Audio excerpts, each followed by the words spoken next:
Welcome to a special edition of the Roar of the Lions UK podcast. My name's Matthew Turner alongside Anthony Fitzpatrick. It's Senior Bowl day, baby, and we're in for a good one. And it's been a great week of the All-Star circuit with obviously the Shrine Bowl concluding earlier on this week. And now the Senior Bowl. How you doing, man?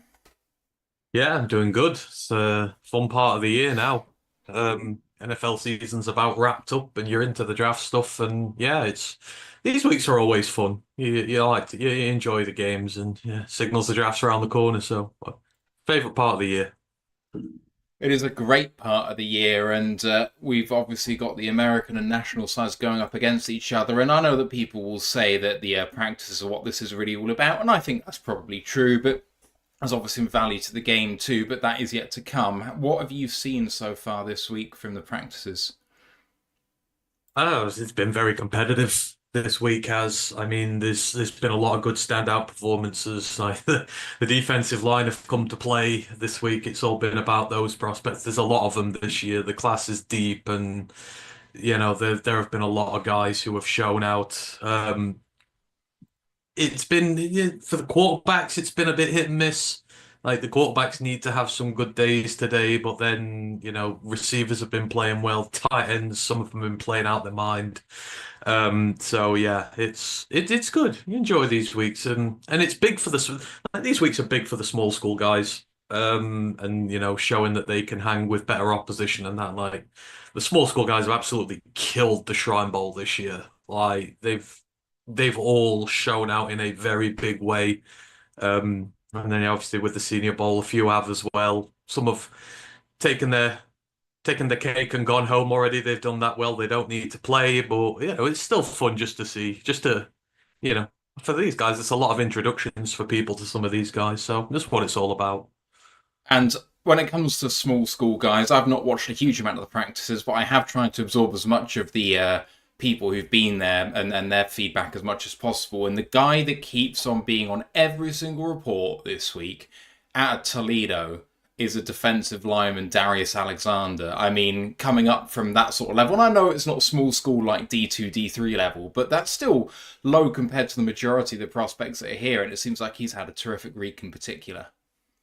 Yeah, again, the defensive line prospects have really showed out, especially him on the interior. He's got good size, he's got good frame, he's got a good body of work from college as well.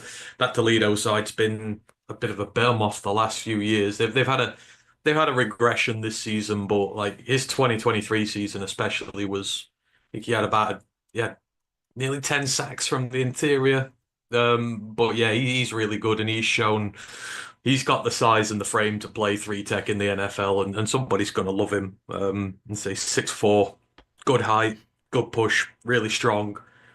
No, these Mac guys, a lot of defensive linemen come out the Mac, whether it be from Mac schools or whether it be via bigger programs that they go to. They're not to be shied away at. They make them big in the Midwest, Mid Absolutely. East. Who is there anyone in particular, or any few guys? Obviously, you guys are going to do a recap of the Senior Bowl this coming week, but any other guys that have really kind of jumped off the page to you, in particular talking about these small school guys? Anyone that's really stood out apart from Darius Alexander? In terms of the small school guys, I mean, there's quite a few who stood out at the big school. I mean, it depends what you define as small school. I know Carson Vincent's looked great this week. Out of Alabama A&M. He's been a starter there at left tackle for 3 years, and he's just shown absolutely no fear this week. He's been playing at the tackle position. He's been dominant. He has looked fantastic. So, I'm looking forward to hopefully see if he gets a go in this, see him a few reps. Hopefully he gets a good showing in the game as well, and then at the combine, which will be great for his stock. And hopefully we'll see a HBCU player drafted this year. And then, it's in that offensive line department. So Grazer Bell has obviously he's fired himself into high first round contention, possibly depending on how he goes through here. He's just been an absolute monster this week. And I know everybody loves him. He's played left tackle, he's played left guard extensively at both positions. So he's got positional versatility on the left hand side of the line. And then he may not be small school, but he's small. Willie Lampkin's been amazing, and I've loved him ever since he was back at Coastal Cal. He played there for a few years with Grayson McCall, then went to UNC. He's only 5'10", 5'9". But his lower body, his strength is just absolutely unbelievable. And he will be an NFL player going forward. He's one of the examples where toss size out the window. Doesn't matter. He's gonna make it. And he's definitely shown this week that he belongs. So yeah, this as much as the line has struggled this week, some of these guys on the interior have looked really good. I'm looking forward to it. And then of course, obviously the biggest small schooler is Mike Green. Everybody wants Mike Green now. A lot of Lions fans want Mike Green now, and I mean, he's just showed it on paper this week. He's an example of both his speed, his strength, and he's a technician. You've got to be a technician if you come from a small school.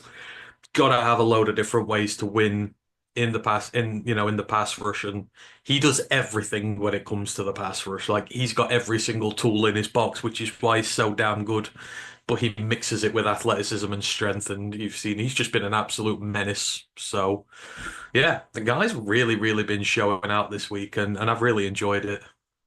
Who are the other guys that are mentioned in other articles? Edge David Walker out of Central Arkansas. Apparently the Mm, highest graded PFF edge defender in D1 football last year, yeah, which yeah, is he's insane. he's got a really good story behind him as well. But I know there's a lot of buzz around him. He's just been a stat master in school. I don't know as much about him, obviously coming from Central Arkansas, but we did some work because he was part of the Hula Bowl roster for a Mm. while. So we did bits on him then, but he's just another of those. He's got the frame. He's got everything that you need to succeed in the NFL, and that's where the small school guys sometimes can get a little bit of luck when they've got the traits you need and they've got the intangibles you need. So it's again, hopefully he gets a go today. It'd be nice. It'd be nice to see. And then obviously we've got the Canadian sensation as well at quarterback, which is he's by all accounts had a pretty decent week. He's grown into the week. Um, so I'm gonna be intrigued to see how he does today Mm. because everyone's talking about all the other big name guys, but we've seen the Canadian guys can come make an impact here. So it's intriguing because they're just so much of an unknown, but there's so much upside to them. It's been a weird week for the quarterbacks. I mean, you'll have your fans of Dylan Gabriel and you'll have your fans of some of the other guys in there. But the highest profile ones coming into the week, I guess, probably Jalen Milrow, and by all accounts, he has struggled this week. And then the other one, who is probably QB4 coming into this, in Jackson Dart, has had rave reviews, but I don't know. I'm not buying it a little bit. But Jackson Dart, highest rated quarterback in Power Four this year, I think. I'm pulling that out my ass, but he's very up there in terms of rankings. But whenever I watch him, and I don't see it, and am I am I missing something? No, no, him and Milrow are just wildly inconsistent, and they've had problems with consistency this week. Their first days were both littered with it, and he's got better as the week's gone on, but there's not starting quarterbacks in the NFL in there with them. That's for sure. There's a lot of raw that needs to be taken out of the pair of them before they really see the field permanently. So, see, all this is really defined to me is that no one's ready to touch Cam Ward out of this group, as no one's better than him here. Like, not even close. Some people will say they are, but they're not. No. He's a level above all these guys. So Mm. the quarterback class this year, people say it's weak. It's not. There's potentially a lot of starters here. There's not a lot of day one starters, and that's what people say when it's weak. It's not weak. It's just you're gonna have to develop them a little longer than you may do some of these guys. But overall, in a few years' time, it could end up being very good. It's definitely a group of people who I maybe wouldn't say this about Shadur, but with Milrow and Cam and Dart, I think all of their ceilings are quite high, but I would say all of their floors are pretty low. They are boom or bust projects, and it's really going to be, like you say, incumbent on where they go and how good they are at developing these guys. That's the thing. You've seen even in the NFL, even with the vets this year, it's people finding the right home. You've seen it with the vets. Baker Mayfield, Sam Donald, Jared Goff. These guys get taken high. They don't look good, but you find the right system for them. You find the right place. You find the right personnel, and you get the best guy out of them. And that's what this class is. They need to find the right homes, and they need to not be thrown in right away, or they need to be put in a system where they're going to succeed, where they're not asked to be heroes every single week, and where they can grow into the role. And that's not an indictment on them. They're all incredibly talented. Yeah, they are definitely talented, and you can see that on tape. Some of the throws these guys are willing to attempt and pull off as well. I mean, this is the thing that really gets me about Milrow is that he's so inconsistent, but when he's on it, some of the balls that he can throw, I think, are high-end NFL throws, but it's once in a while, and he needs to just hit that with consistency and skittish in the pocket, as a lot of these guys are. And I mean, I tell you what, they're not going to have 3 seconds time to throw in the NFL. Like the processing time's got to improve. I think pretty much for all of the guys at the top. I don't know if you agree, but for me, they all hang onto the ball a little bit too long. Most guys do coming out of college. It's just a system of it. Like the NFL's a big gap for. It's why a lot of them struggle. You got to adapt to the speed first and foremost, and slow it all down. And when they do, they get noticeably better. So yeah, this every prospect has his flaws coming through for this, but same with everybody. It's just there aren't flashy household names this year. That's the difference with it. But doesn't mean the class is weak. So it's got to be interesting. I'm trying to screw around with the colours now. I can see what they're actually playing, and I probably should have known that before, but See, they'll need to be careful today because a lot of DBs here who like to ball hunt, and there's a lot of DBs who've been showing out this week. So little Upton Stout from Western Kentucky. He's 5'8". what? And he has been one of the best DBs there all week. I liken him to Scrappy Doo. There's no opponent too big that he won't go and bite their knee off and make plays. But he's been running around making plays all week.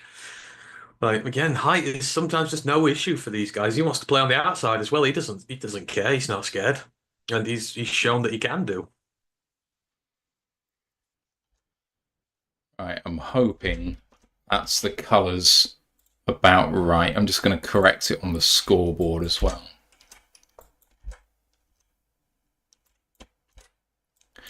All right. So the kickoff is a couple of minutes away by the look of it. I know that they've all got the names and numbers on the back of their jerseys this year, which is good because I don't think that's been the case in previous years. But I don't necessarily think we actually have a list of what their names and numbers are because it's not on the Senior Bowl website, which is a bit annoying when you're trying to call the game. But anyway, Independent Aquaman asked about the person you were just talking about, saying, so he's like Malcolm Rodriguez, question mark. Oh, what, Upton Stout? Hmm. Yeah. Again, this is why Malcolm's always going to be a reason why I'll always bet on the small guys. Again, it doesn't matter how tall you are. It all matters about your technique. And it all matters about the fundamentals you play the game with. As long as you play smart, then the ceiling's the limit for you. Like I said, Willie Lampkin, he's a 5'10" guard, and he's been one of the best offensive linemen there all week. And he's just technically so sound with what he does, and he's just got the lower body, he's got everything he needs there. And Upton Stout's the same. He may be small and wafer thin, but he's very clever. So, gives you a step or two on these guys who are bigger and better than. Like, I know he struggled day one with some of the bigger guys, and then he came out day two and he just adapted to it. Like a lot of these bigger power five guys, he's gone up against group of five guys. But he's adapted to it very quickly. A lot of these guys have, which has been really impressive. Mm. They do have numbers for the teams. Where? There's a PDF on the Senior Bowl website. Oh, I didn't look at the PDF. The PDF has the numbers on. What a bugger. I'm going to bring that up because otherwise I'm going to struggle with this. Um, yeah, so the other person that I really wanted to mention was, what's his name? Zabel. Gray Very Zabel, able. NDSU. Seems like he's maybe been the biggest riser out of everyone. I think when he was coming into this process, he was on DJ's top 50, but marginally so. And I think in like the mock draft databases, he's like in the late day two consideration coming into this game. Now it seems like he's potentially in round one consideration. Apparently he's been one of the few guys that smashed every single day consistently, along with maybe Darius Alexander. Yeah. Um, it depends. It's all circumspect in terms of biggest riser because it might not be the number of positions, but the value of the positions you rise. Like Mike Green's stock in terms of positions, he's risen. Like the value of those positions, he's risen. He's put himself into the teens conversation, which coming from a guy who was a day two pick not that long ago, and some people didn't even have him there. That's a massive rise for him. So, and in terms of value, getting into those teens would be absolutely absurd for him. Gray is the same, and two of the biggest rises out of this whole process so far. But NDSU has pedigree when it comes to their offensive linemen. They're big, they're nasty, they're great run blockers because that's what they love to do first and foremost. But Cam Miller, because the quarterback's in the cycle this year and he's passed for an absolute ton of yardage this season as well. So you've seen the pass pro of these guys get better as well as they've become a bit more balanced. But he's vastly experienced. He's played like 3,000 snaps for a team that knows nothing but winning. And when you get that swag and that's the one good thing for some of these guys from the big schools down below. They have the winning mentality in them and they know nothing but. Even when they come up against bigger guys, like now I'm still going to kick your ass and beat you. And you can tell that's apparent with him. He's never met a guy who's too strong for him in his life, and that shows.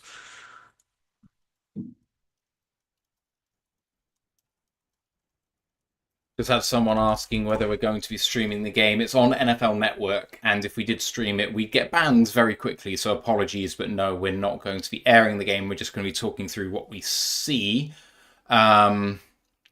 And Bren3669 says, man, day two used to mean something, now it's just a second or third rounder. I mean, you say just, but the thing is, the best drafters in this sport are the people that can make the most of not just their day twoers, but their day threeers. And saying it's just a second or third rounder, I mean, these picks are valuable, but they're valuable all the way down. And these guys here, a lot of them are going to be bulking out day two or day three. That's generally what the Senior Bowl does. A lot of the top recruits may not even come to this. And yet, it's still extremely competitive, and you get some terrific players out of this. Before NFL Network went live with the game, they were showing all of the players who attended the Senior Bowl who were playing in the Super Bowl this year, and the list was extensive. So this showcases some of the top talents. And I mean, if all the chat is to be believed this year, round one's not very particularly valued this year. Like day two is where the gold is this year, where you're probably going to pick up more of your potential value than day one. So obviously that's just the chatter on the web. I still think there's plenty of good talent there, but it's day two, day three, that's where you get your depth, which is just as critical as your starters. But you need to hit as much as you can. It's interesting what we do this year, but yeah, they're not just day two picks anymore. Day two's my favorite, really, because that's where you get some of your hidden gems and that who start popping up, and where you get your real good value, where some of your big risers are. It's also the best fan experience. It goes fast enough that you have plenty of new information coming in all the time. In round one, it's too slow, and they actively want it to be slow so they can build it up because the stakes are high. But day three, it comes so thick and fast, you almost can't talk about what's happening. Yeah. And also, they obviously just don't announce every pick that you see on TV because they got like 4 or 5 picks backed up, and it's a bit frustrating. Round two, round three, you hear every pick, you see what happens, there's enough time to talk about it, and you move on to the next one. As a fan experience, it's brilliant. Yeah. Yeah, it is. Oh, Bren says I missed his point. I apologise. So day two used to be rounds 4 through 7, so they were project players. Now a day two guy can be an immediate Ah, yeah, year starter. three. Apologies, Bren. I misunderstood you for sure. The Brad day three guys can be starters, which is the fun. Yeah, But round sixes. depends. When you get deep classes like running backs this year, you can find two starting running backs at day three of this year's draft, and that's not a joke. Um, There's some serious. You find probably some good starting edges sliding all the way down this year. Hmm. You'll get pretty late as well. So it's all class this year. Not many It's, top wide receivers, not many top quarterbacks. Um, and honestly, don't be told, not many blue chip tackles either. So it depends what all fits in its place. And corners, not anywhere near as depthy at the top as you've been used to. hmm. It's a really weird class. Edge seems to be deep rounds 1 through 7, but Yeah, I'd be putting a high over under on defensive line in this year's first draft. In first round. I'd be putting a hella big over under on that. it looks like I would say the best depth positions are defensive line. I'd say corners pretty deep. Um, Not early. Not early, although you say that, but you've got obviously Travis Hunter is presumably going to be a corner. Will Johnson's up there. You've got. I know that Shavon Ravel is getting a lot of love at the minute in like top 15. Jade Barron of Texas. He's a safety.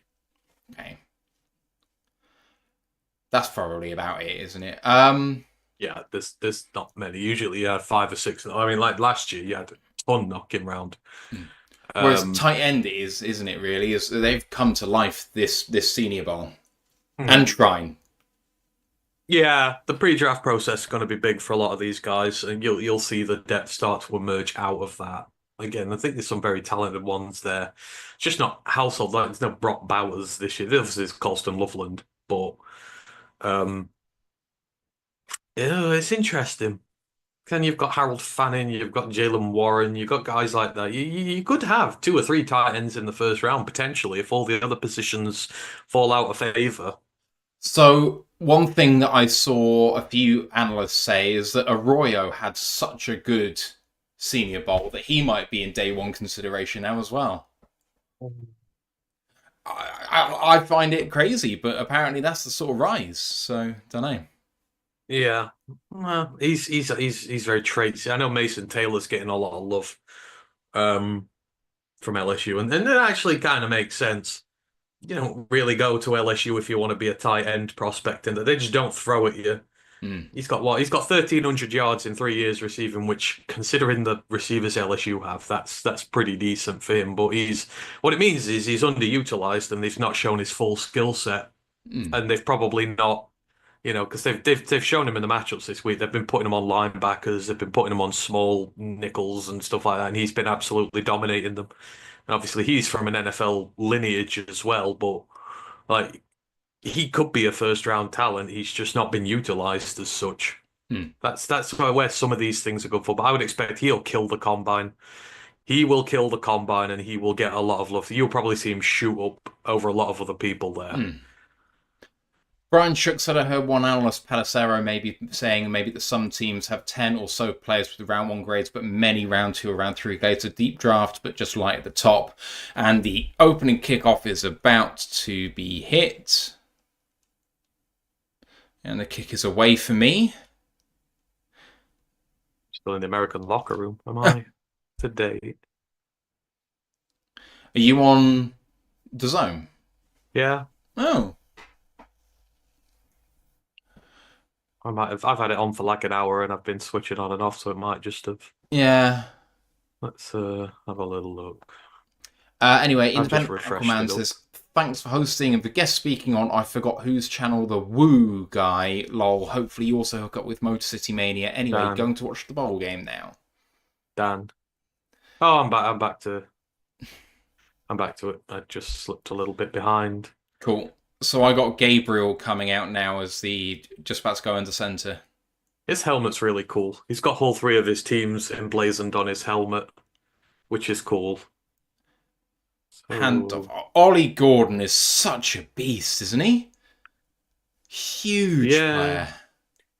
Well, when he won his Dope Walker 2 years ago, um, everyone said he was going to be absolutely crazy. But I know he had a little bit of injury issue, and then OK State didn't win a single game in the Big 12 this year.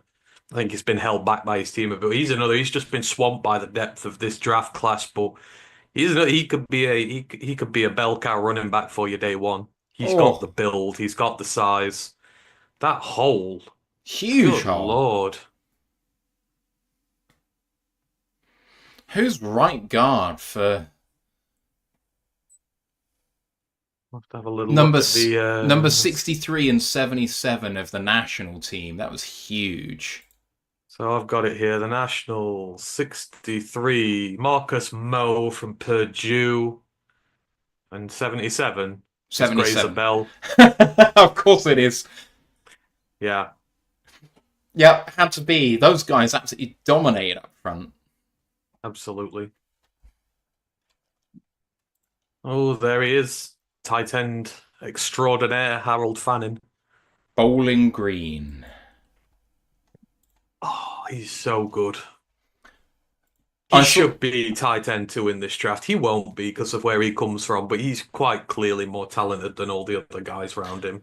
and He's better than Warren. it's quite funny because I've seen several roundups say that he was a loser at the Senior Bowl, and basically the write up was he's not done anything wrong, but the problem is all the other tight ends have done really, really well, and he's just been fine, and therefore, relatively, that's not great. And I'm like, okay, but he's See, still, this is where I have the issues. Like a week at the Senior Bowl doesn't make up for an entire college career. yeah. Watch the tape.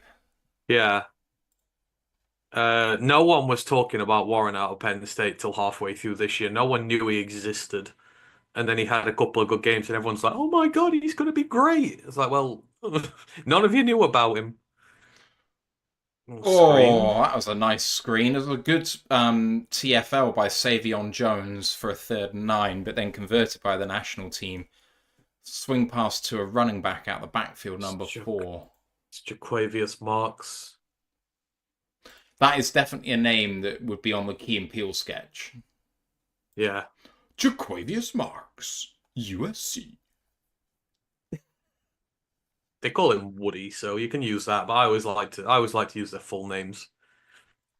Conf Confuses me. They do call him Woody Marks during the season, but it's No. like, ooh, somebody got a tip on that, I think. Yeah. Was it Peebles? Aeneas Peebles? Possibly. Just over midfield now, 2nd and 10.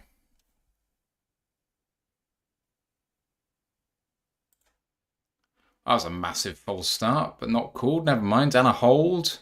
I don't think they're too. No, they're not being I don't think zealous, they're are they? 100% fussed on some of these now. No. Unless they just think that they're the Kansas City Chiefs. Marks is getting a lot of carries on this first drive. Yeah. Which is funny because on the national team, they've got so many quarterbacks who need a bit of time that I kind of thought that. You've got to try and spread it between the QBs, the running backs, give them all a chance, at Yeah. least. I just thought Gabriel would be coming out throwing a bit more, but another conversion by Gabriel to number 9, who is Jaden Higgins of Iowa State. Another first down. He's absolutely wrecked everybody this week. He's so good. I've watched loads of him because obviously I watch Rocco Becht a lot. That's his favorite target, and you see why the catches he's made in practice have been unreal.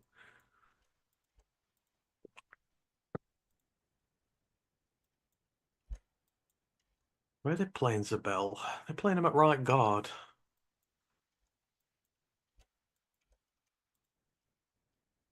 5 yards? That's enough.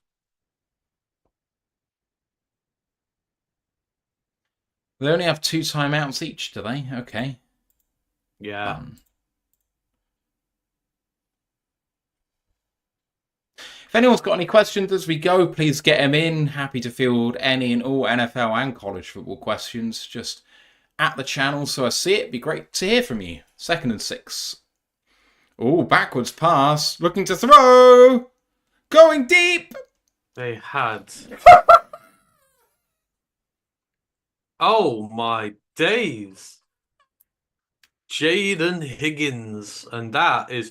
They had Donovan Edwards throw that. They showed you that during the week. They've been practicing it 'cause Donovan Edwards threw one. Not anywhere near as beautifully as that. Look at that from Ollie Gordon. That is a laser. But the person protecting Gordon was Xavier Restrepo. The 155-pound man. Xavier Restrepo is good. I said this to Grandizer already. Xavier Restrepo should go to Miami. He should stay in state. What they would do with him, Yeah. he would be one of the best interior wide receiver threats in the NFL within a year. Like the dude is just, I love him so much. He's not a boost player. They've Oh! done it again. Oh! Arroyo in the red zone. Dillian Gabriel goes for 2 and a lovely back shoulder fade to Arroyo. Oh my God. Stock's going through the roof. What a start we've had here. The Miami guys showing out. I guess with Gabriel, they've gone for 2 because basically Gabriel didn't get a chance to throw a touchdown pass there. So they've just given him the go for 2 because it's basically a short yardage situation, isn't it? So why not? And what a start. Oh, I love this. Sometimes they start off really slow and it's just pump, pump, pump, pump, pump. But, oh yeah. The game finishes 12 to 6. We got the trick plays going. Oh, this is going to fire up the American team now. They've been humiliated here. I mean, the defense is strong. They've had a couple of tackles there, but that's really been about it. I mean, that's the thing with these Titans. No one said tight end was like a lot of people coming in, but again, Elijah Arroyo's a 1-year guy. Mason Taylor's, we've been. As outright prospects being allowed to shine themselves, they've not had that much chance, and you see all this that they're capable of doing. But Arroyo, he's going to be tight. He's going to be a matchup menace. Yep. Like that now, people will see that and go, "Oh, I've got a 2-point target now. Yeah, I've got someone like that," and he's the perfect build for it. He's like 6'5", he's 250. It's a good size for a tight end to be a bit of both. I love that. Absolutely love that. I mean, Ollie Gordon's got an arm like that. That's going to jump him up over a few other running backs in this class if he can throw one like that. Somewhere it's Ben Johnson strong class. Oh yeah, Ben Johnson's going to love that. There will never. Don't ever make declarative statements on these things because it can always bite you. But I think you will struggle to find a better running back class ever than this one. Yeah. In terms of its sheer depth. Every single team could get a starting running back out of this draft, pretty much. Well, so I don't even think that's a lie. I know that it's not crazy given the year that he had, but considering what happened before his running mate declared for the NFL draft last year, the fact that Donovan Edwards is not currently classed as a draftable prospect tells you quite how good this draft class is at running back. Yeah. And he's just not had the greatest of years either. No, but you think when Blake Corum was here, how good a change of pace back he was. It was, but Blake Corum did all the dirty work. Of course he did. But if you drafted Edwards to be an RB3 or an RB4, someone who could come in, take 2 or 3 snaps, and be able to pop one for it all, he'd be a great investment as like one of the last picks in the draft. It just meant to illustrate quite how deep it is. In the late 100s, you've got Taj Brooks, who I know a lot of people love. Ollie Gordon, who threw that touchdown, is at 208. What else do we have? Trevor Etienne, I think, has been apparently the best running back there so far, and he's at 134. Nah, Taj Brooks has had a hell of a week as well. He's only 5'8", but he's really getting strong. He's about 230 pounds. He's a bowling ball with the grace of a ballet dancer. And I love he's it. just been a career producer. And again, he fits in the right system, like Tank. He'll do what Tank did at Jacksonville. He'll work his way in, and he'll eventually take over as a lead back for his team. Rashard Smith, I want to see him play. It's so good for SMU this year. Again, no one talks about him in this running back class, and it's like in any other class, he'd be a top 5 running back.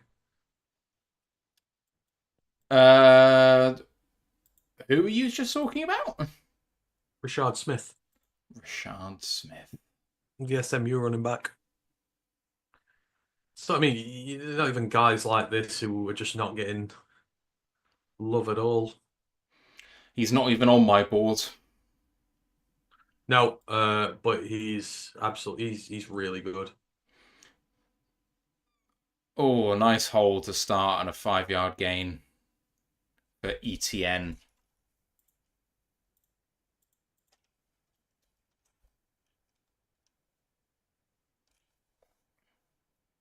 So Riley Leonard's the one taking the start for the American team.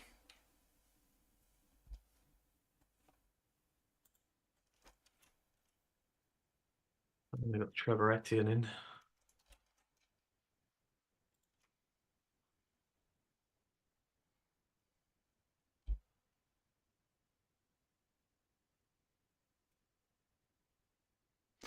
Oh, nice.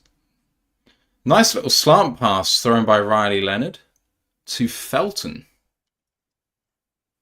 The Maryland. There's two Felons there. I keep getting them mixed up. I think Ty's on their side. He's the Maryland receiver. They're just highlighting Jack Beck at the moment. He's another one I keep seeing pop up as someone who's had an incredible week. He's had an incredible year. Josh Hoover's going to be he's going to be a dark horse Heisman candidate for TCU next year, but he's had a great season in the Big 12 for them. Nice tackle on the edge there by number 31 of the national team. It's Melvin Smith from Southern Arkansas. FCS schools all showing up. In fact, I don't even know if they're FCS level.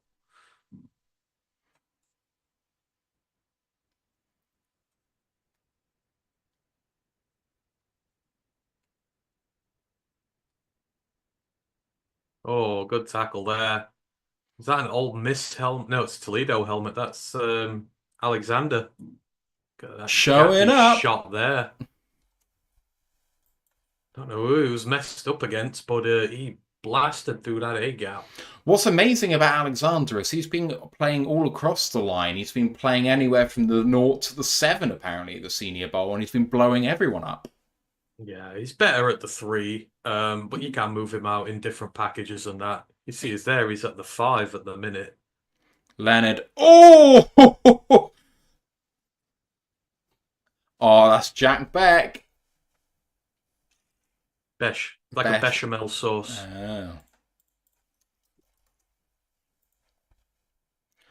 Oh, great catch. Knowing you're going to take a hit. Oh, man. What he's had to go through. It's crazy. How come? What happened? His brother got killed in the New Orleans attack. Oh, Jesus. So he's wearing, I think it's his cleats. He's got some that is, oh, hello. It's, I think he's wearing special cleats or something for him. Right. Oh, God. Yeah, it's rotten what he's had to, and the fact that he's still there and playing is a big testament to him. I think the reason Ant just said, oh my God, is because an edge player looked like he was going to murder the quarterback, and then he pulled up, and then the commentators are going, it's not practice anymore. Yeah. No trouble when you've been playing at practice speed all week, then it's like, oh, can I actually hit him? Yeah. Hand off, and again, good defense, kind of fairly neutral rep there. Tackle by 33.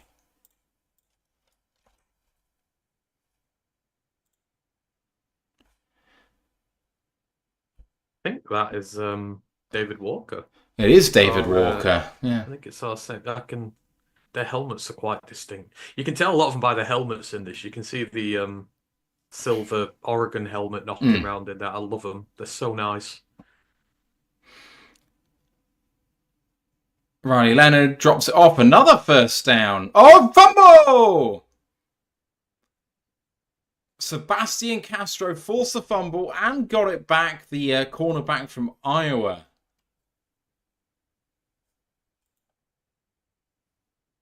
They He's so good. You think of all the players that have come out there in Oh, recent years. I know he doesn't get the love that this he's is down. this is going to come back. Yeah, he's down. It's still a good. It's a good tackle though. But and again, Riley Leonard converting 3 consecutive third downs. See, Aeneas Smith has got a Oh, lot of love this week. there's no Oh replay wow, assist apparently, so they're they've calling it a given it. fumble. Yeah. Yeah, Sebastian Castro is going to be the next NFL cornerback out of Iowa. Like the next NFL stand, he's going to be really good. And yet he's not exactly well fancied when it comes to the draft rankings at the moment. You don't ever bet against an Iowa defender. Oh It no. seems like a generalization, but you don't. No. They're all so good because everyone was doubting Riley Moss, not Riley Moss. Fuck's sake. Uh, Ryan's favorite from last year, the Denver corner. Everyone's been doubting him, and he's turned out. Um It's not it Riley is it Moss. is Oh, it is Moss, Riley isn't it? Moss. It is Yeah. Riley Moss. Yeah. Sorry, I thought so. everyone doubted Riley Moss, and Riley He's Moss is been coming on very good. he's been Trial by exceptional. fire. Yeah. It's had a trial by fire, but he's come through it for all the better. Um, they're just trained different. There's just something about them. You can put a good sticker on them from a certain school as to regards to certain areas. You know what you're going to get with them.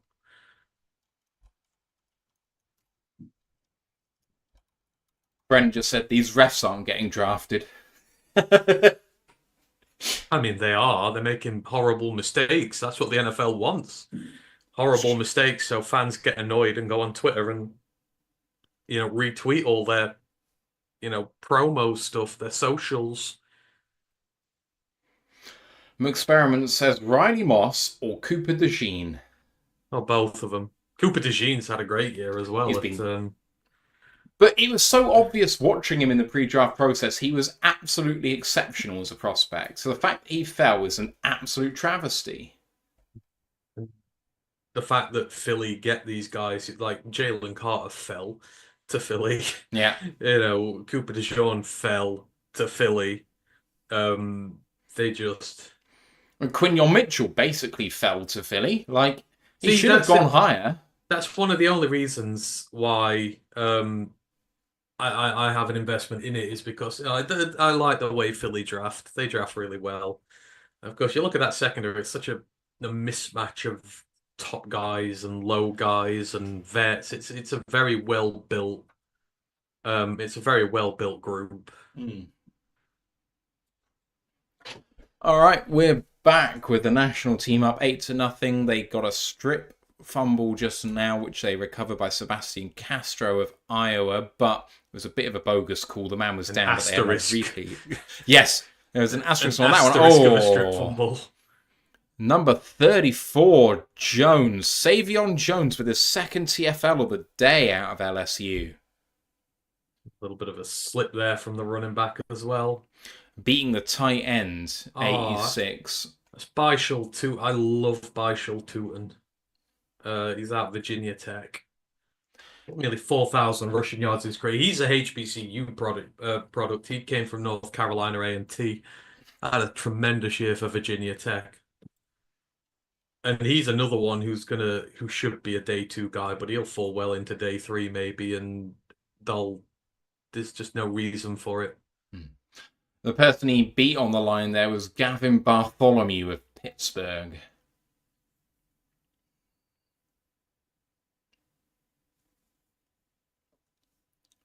Oh, is that Wyatt Milan playing at centre?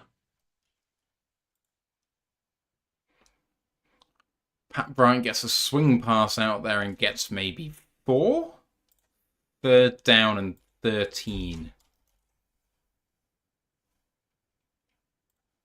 I hope they throw a few deep to him, To who? Pat to Bryant? Pat Bryant. You want a Lions wide receiver? It goes Ricky White, then Pat Bryant in that order, or either or of them. You will not find two more receivers who will fit us better. Gabriel on 3rd and 13, trying to escape, trying to direct traffic, throws. Oh, and a good pass breakup by number 22 or 32. That's one of the linebackers. 32, Georgia.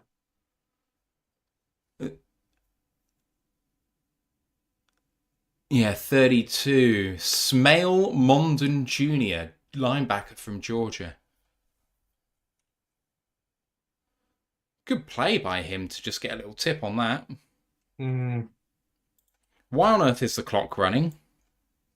I think it doesn't stop for these things. It's just a running clock. I see. Holy fuck. Seems like a bit of a shame to have a running clock in that situation when these guys are trying to showcase their talent. Also, yeah, but it also shows them to, up the tempo a little bit if they want to get their time in. Fair. It kind of works both ways. I'm running on empty, so I'm just going to go and refill. I'll be back in a sec. Oh.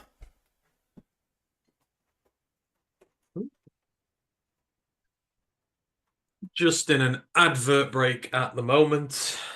Not a great deal going on.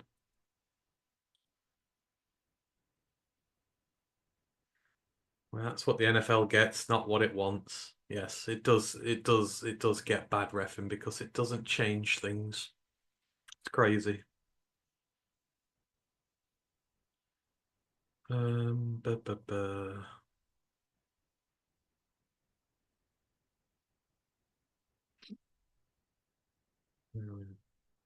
Brent, I want Elik Ayamano from Stanford, 6'2" and JMO fast. Elik is he's a special talent. I think last year was when we got onto him. He had a monster game. I think it was against Colorado.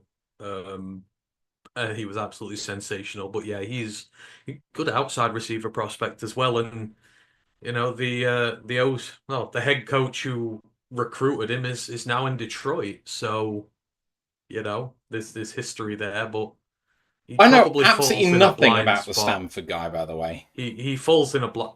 Oh, what? Sure. Yeah. So David Shaw was the offensive coordinator at Stanford when Jim Harbaugh was there. You know that Jim Harbaugh staff with Vic Fangio, Jim Harbaugh, like the really celebrated staff from the late 2000s. He was there as part of that.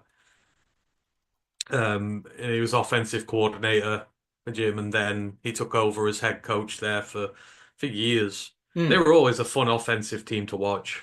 I love the fact that we've got him in Detroit. I think because he is also, if things don't work out with Morton, you would promote him in a heartbeat to be your OC at NFL. I wouldn't have a problem with that at all. So you've got an experienced voice in the room and you've got a backup if things don't go right. But Iamano was part of his last recruiting cycle, but he got hurt in his freshman year, so he never actually got to play him. But the two do know one another, so Iamano's amazing. He doesn't get the love that he should. Hmm.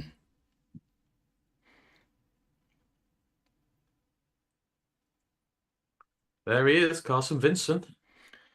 He's making himself some money this week, I tell you that. It's so big for people like him just to showcase the fact that they can do it against this level of opposition. See, I'm skeptical because this time last year it was the same with Sonny, and Sonny absolutely destroyed the Shrine Bowl, and no one still drafted him.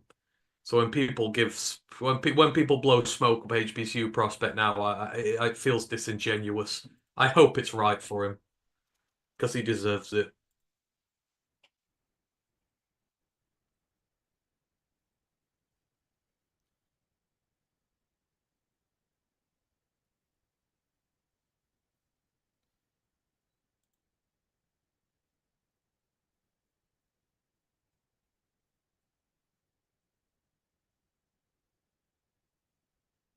Oh, there's Clay Webb, 74. Hmm. Love him. He was a big Georgia transfer. No, big Georgia recruit. Had to go down to Jack State, but he's absolutely dominated the last 2 years at that level. Hmm. He's another who could be a really good prospect for. There he goes. He's on the pull there. Develop him, and in a year or two, he'll be a starter caliber player. Oh, what a lovely play by number 20. Sanka. Oh, Jonas Anker from Virginia. Yeah. Mm. Come Very downhill much an perfectly. underappreciated safety. Underappreciated. Leonard with a quick Getting thrown. throw. 5 yard gain to Beck. Mm. Getting behind these penalties are killing these drives at them. It's the only trouble. You don't get many big deep plays in these games, especially not early. And full start puts you down at 15. It's hard to get them back. Exactly what happened with the drive before.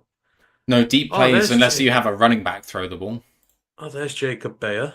He's the Arkansas State center, or I don't know if he's playing there. He was our player to watch for them this year. He's had a really good year. I don't know where he figures in the prospect proceedings though. Oh, that's a big boy catch, that is. Tesla. Apparently, he's had a really nice week. Yeah, the Razorback been one of Taylor Green's preferred targets. I don't know. I should have paid more attention to them this year because I love Taylor Green. They've had a decent year.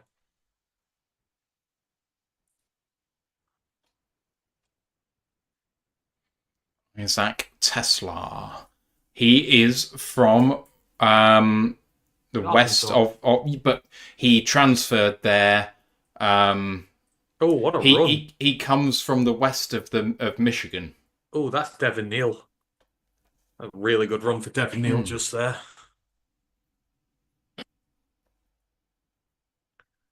Again, names you just don't hear. Devin Neal is a great prospect. Mm. He's tore it up for Kansas these last few years. Like they're making some room for him. Now you're in a better position here, 2nd and 1. Everything's open here. Just give it to him again and let him get it.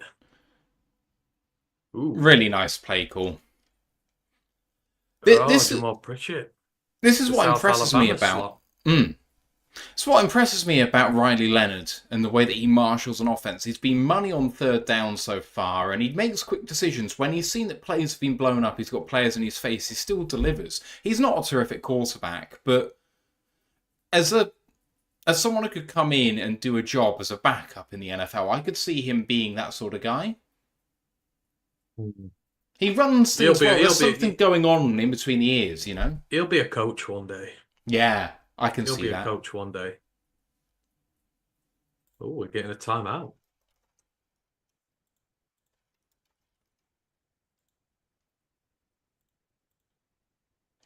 Kafka.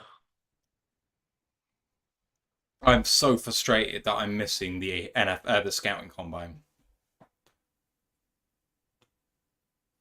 Mm. Well, in theory, I'm not. I'm here for the first 2 days, but I'll be getting ready to go to Vegas. Yeah, it's I just hope the right guys get there this year. Yeah. They need to start giving fringes a bit more of a chance at the combine. They give too many guys, especially ones who are injured, they just let them sort of turn up in street clothes and take a spot up. They need to change what they do a little bit, and they need to give the small school guys more of a chance I really think because that it's really big for them. I think they should give everyone the option to attend if they want, but just for meetings. And that Mm, person doesn't count against the people who are actually going to go out on the field and do the drills. I don't that's see key. anything wrong with people wanting to opt out of drills, but if you're going to opt out of drills, just do the interviews. Yeah, that's a good job. Oh, we got a deep one. Oh no. God, they're really targeting Besh today.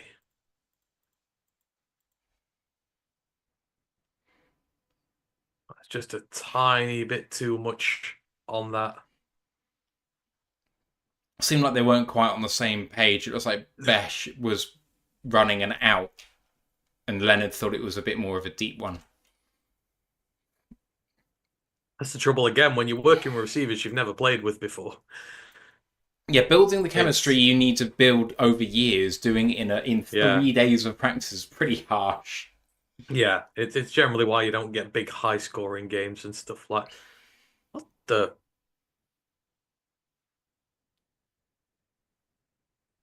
that mock draft just have who I thought it did at number 5. That is insane. What? Who? Well, that had Ashton Gianti at 6.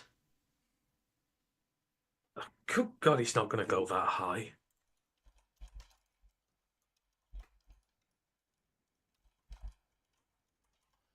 I'm Shmar gonna Stewart at I'm gonna 15. look up his mock draft because this is what they were talking about. Oh, Ezuraku going Saraku at 17. 17. Oh, I'd hate that. I want him for us. Tyler Warren was it a 5 you were laughing about? Yeah, that's just Will like Johnson at 21. yeah, that is what is called a hot take mock. Caleb Johnson at 22, running back. Wow. Good God, this Gray is hot Zabel. take. Swear to God, if he gives us like Landon Jackson or something, I'm gonna go sky. Mike Green. Why does it right one spot in front of James Pierce, 2 spots in front of Kenneth Burden? I'm sorry, if you've got Burden outside your top 20, you just and then as a rare Thomas at 32, yeah, that's just a load of utter crock. That one is load of utter crock. If you want to know what people should think about Thomas, all we need to do is talk to our resident Florida State fan.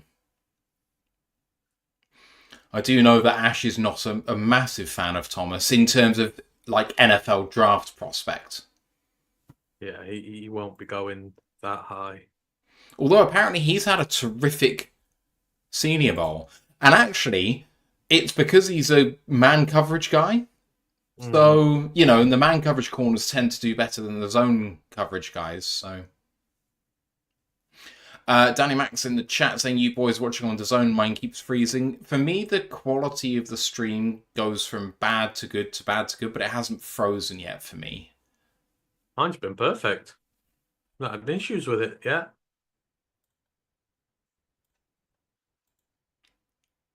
For all the critique the zone gets, I've never had an issue with it ever. It's odd. It almost feels like people have got a different app to the one I do. I don't need to see Jason Kelsey in more adverts. Abercrombie and Fitch have a Detroit Lions range. What the fuck? That's just a sentence I never thought I'd hear in life. I'm gonna put it in the chat. Sarah's just shown me it, my girlfriend, and let's put that into our Discord. See what people think of it. Abercrombie and Finch. Wow. I tell you what, I really like the rugby polo neck. I need one of those. That looks really cool.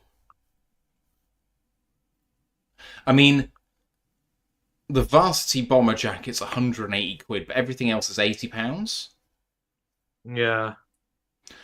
Right, so all of these things come in either Lions, Cowboys, or Kansas City Chiefs. Those are the 3 that are available.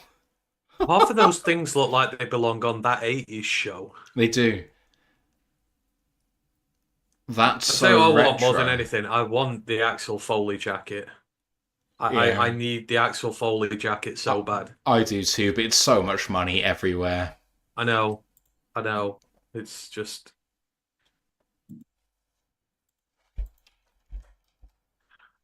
it should just freezes every 2 minutes if it's buffering. It's definitely not is it on someone's always streaming NFL Network on YouTube? Right, we're back out of the break for the second quarter. Oh, and they got him.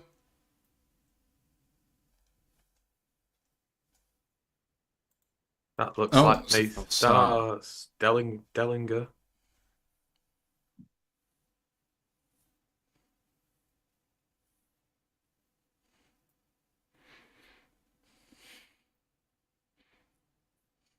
Oh, they had an extra lineman in, that's why.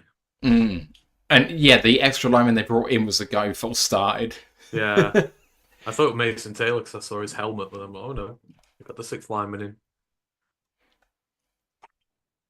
It's three drives in a row which have had a false start penalty on them.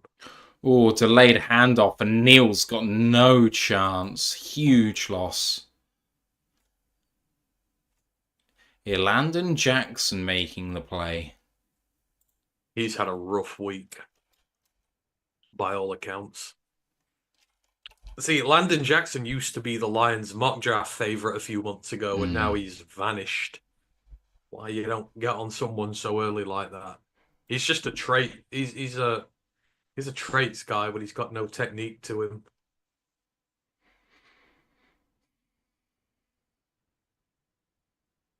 Under pressure and sacked. That Landon Jackson again, Junior just for a laugh. Tafuna. Oh, the Utah linebacker. Or is he the corner?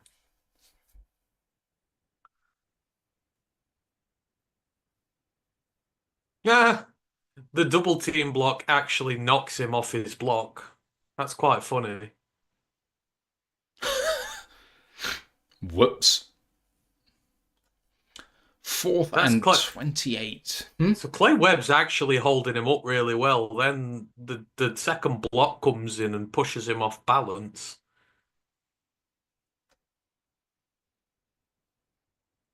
There you go, Bears. Punting opportunities. That's what you want.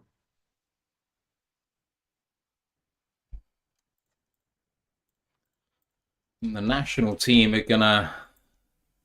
No, sorry. I'm I'm glitching. Never mind. National team coming back out with the ball now. I don't know what's more disappointing, the fact that you've put that Abercrombie thing in there, or the entirety of Discord going, "Oh, I'm going to be broke," like they're going to buy it all. Yeah.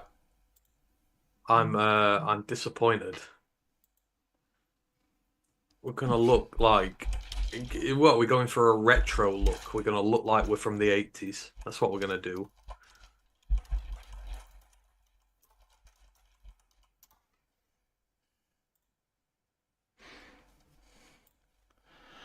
Marmarks, is anyone looking good on American team? Um, I think ETN's looks okay so far at running back. Besh Depends. is maybe. They've not had as much. They've not had as much chance to they've not had as much chance to go yet. Yeah, Besh has been good. They've given him a lot of touches. And I mean, the defense has not been too bad. Like Savion Jones has looked good. He's got into the Hmm. backfield a few times, played well. Yeah, Savion Jones has been really good. But yeah, outside of that, nothing that's really standing out at the moment.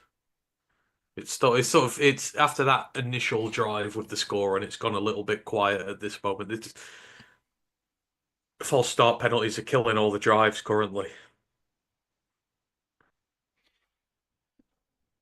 The national team have looked better, especially their defense has been doing quite well. I'd say Castro's had his splash plays. David Walker's looked pretty good. Alexander's got his big tackle for loss as well. Yeah. You've they've done pretty well in terms of making big plays. And then obviously Ollie Gordon's thrown for what was it? What was it? What was it in the end? About 40 yards Yeah, something like touchdown that. pass. Yeah, yeah, yeah. I'm assuming we're going to see Tyler Shook soon.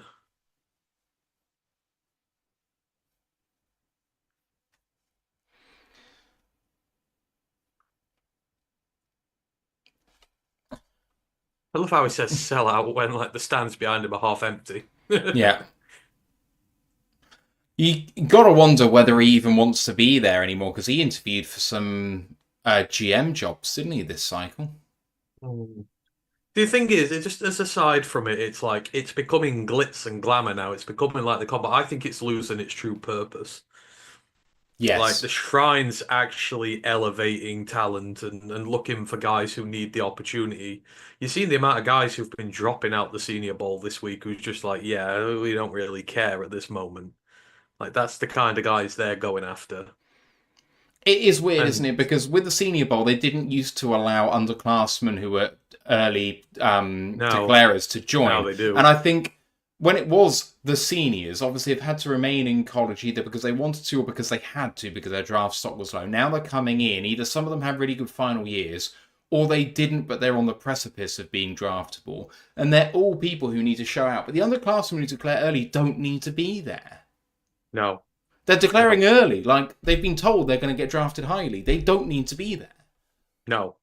You should be using that platform to showcase talents who deserve the opportunity. You should have more small school guys there. I know they have some there, but not anywhere near as much as the Shrine does. Oh, that was quite a good fake handoff. Oh, Yeah, good open field tackle there. it is Tyler Shook in the game. Oh, he's in now. Because then when Tyler Shook's done, it's the Canadian boy up next. Taylor. Oh God, I keep forgetting his name.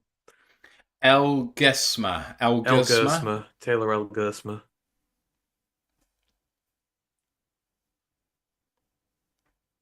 Yeah, I thought Abercrombie and Finch had gone out of business as well. I thought it was just a joke they make now, but apparently not. What a tackle by 75. That is Yaya Black of Iowa, defensive tackle. Huge hit. But to keep him short. Fourth and inches.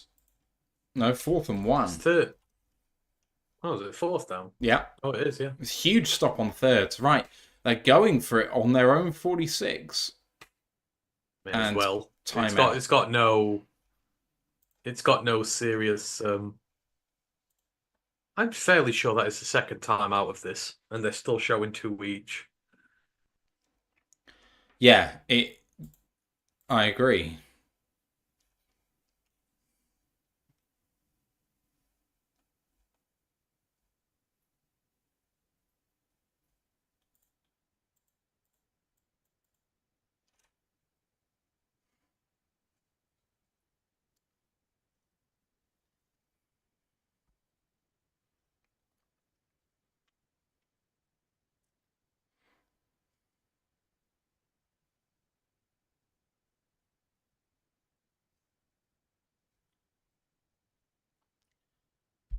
Right, here they come for the fourth and one.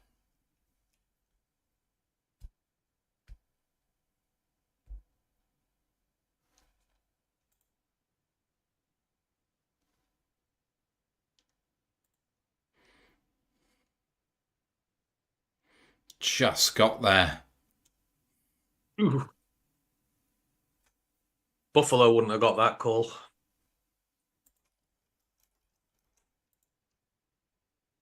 Oh, they're saying they've been turned over. Oh wow! What? He looked His like he knee, got it there. his knee. Oh, well, my joke worked. Yeah, Buffalo didn't get it.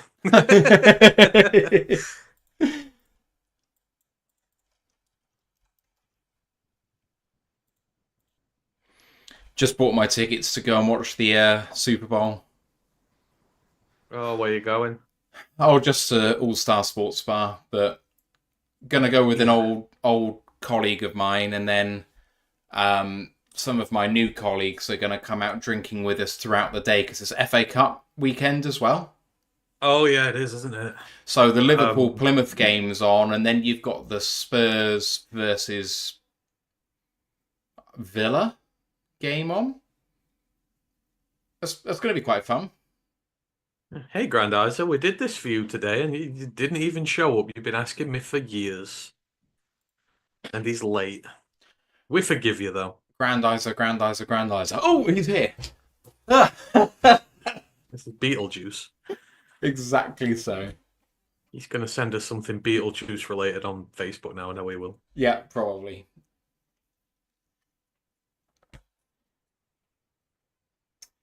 Oh, right.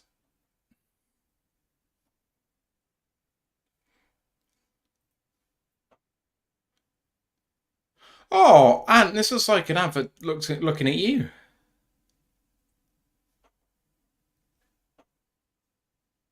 You bullying a bald man. And that's live on air, so you can't not do that. Wow. I just saw a lot of shine coming through the screen, and I was like, "Oh my god, I've seen that before." Oh wow. I thought I was going to come on here and chat about the senior ball. No, no, not be bullied, but that's whatever. Yeah, we're bullying. You could at least wait till half time, and we got to fill the air a little bit. But hey ho, you full head people. Yeah, yeah. I hope you never have to experience it.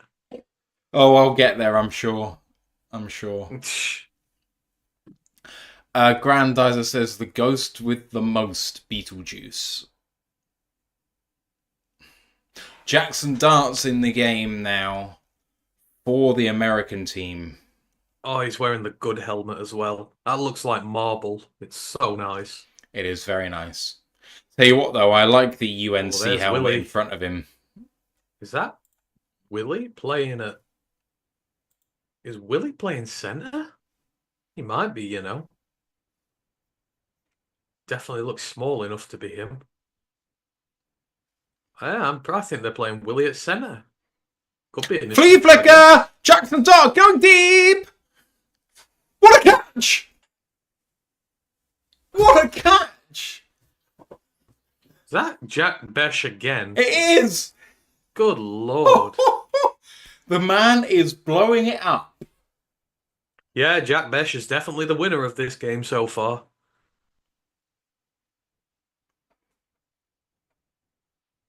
Oh no. What's that?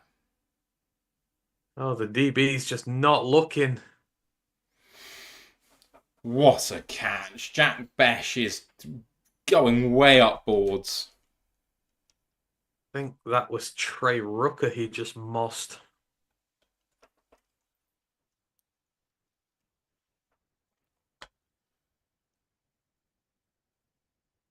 Oh, Grandizer will love that. He was talking about Besh the other day. Now he's got content creators all over him. Oh, nice little.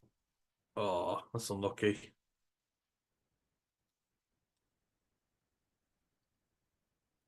ETN's getting a lot of carries.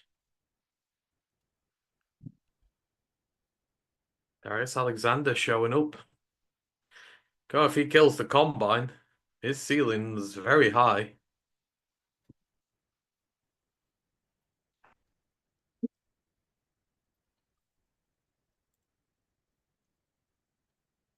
Oh. Grandizer asked if we went and watched the Shrine Bowl yet. Yeah, I've watched the Shrine Bowl. The Shrine Bowl was quite good as well, to be fair. All about that Efton Chisholm. Not seen it yet.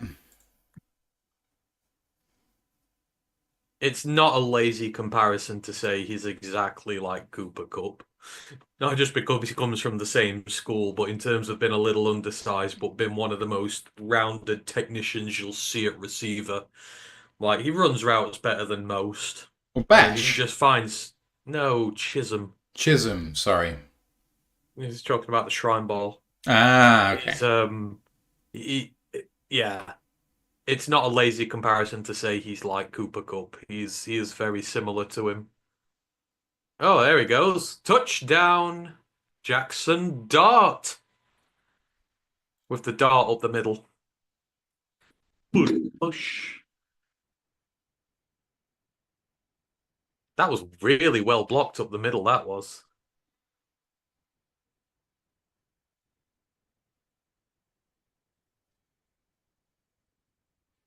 Nice and Good decisive by blocking. Dart.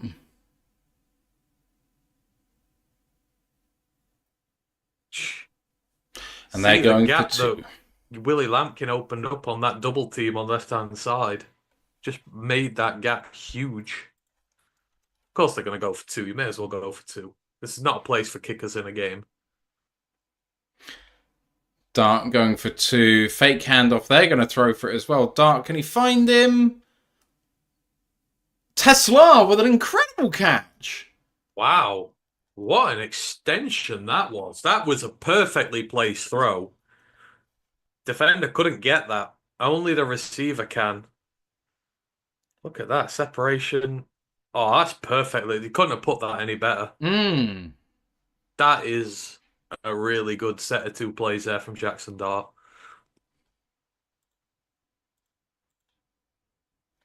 Brandeis has a few other players from the Shrine. Cam Miller, quarterback, NDSU. And Jackery Krosky Merritt, running back, Arizona. He just likes making me say the awkward names. I remember when he did it with the Oregon D tackle last year.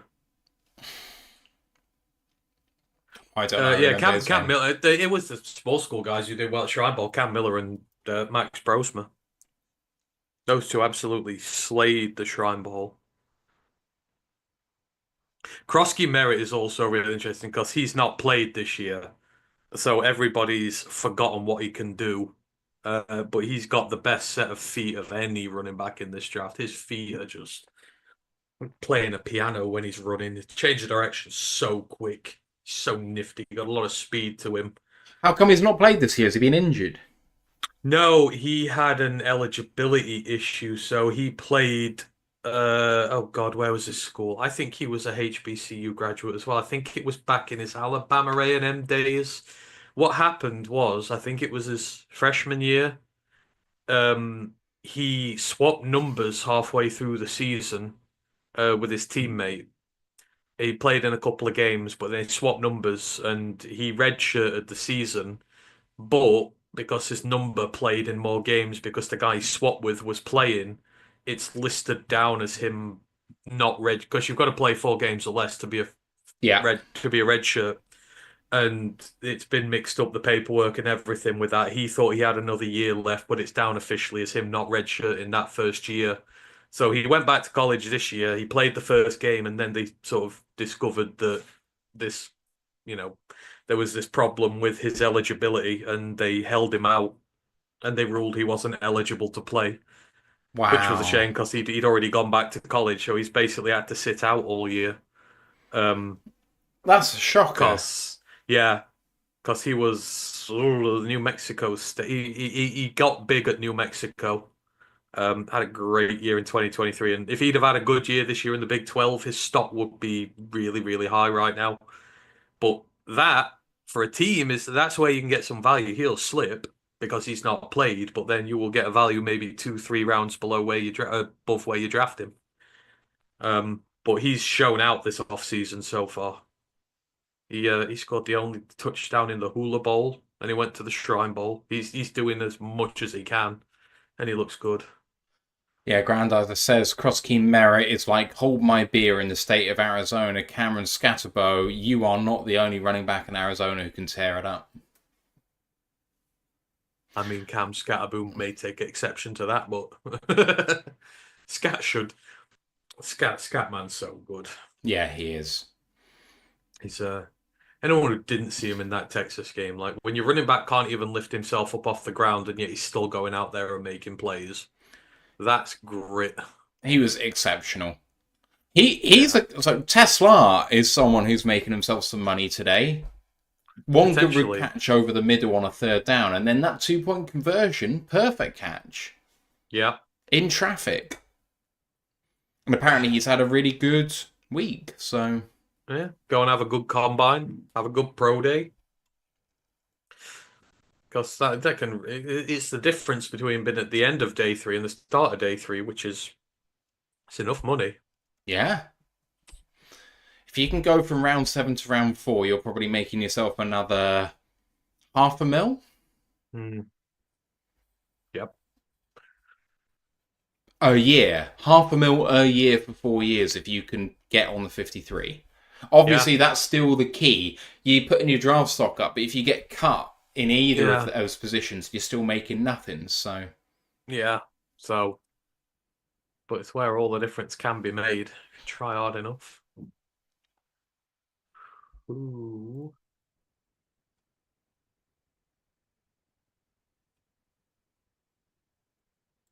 Yeah, I don't think he'd thrown that much. Shook on a rollout was going to throw, now shows off Oh, his he looked sliding like he was skills. going to. He looked like he got the bomb loaded up there. Hmm. He was going to throw that thing deep.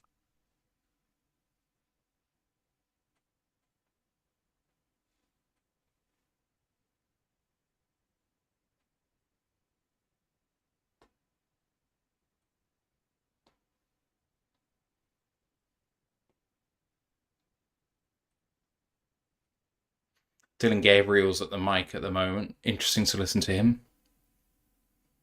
Doing him dirty by saying what's it like for the running back to throw a touchdown pass and not him. Yeah. Good tough run there. Gets the first down.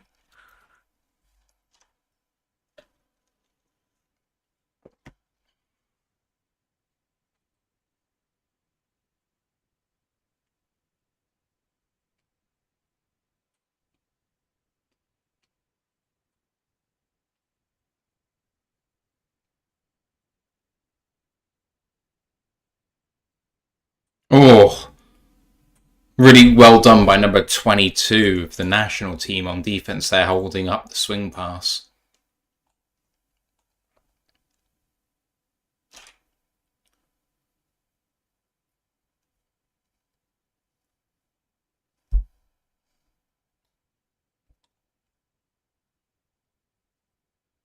Billy Bowman Jr. of Oklahoma. Safety. Oh,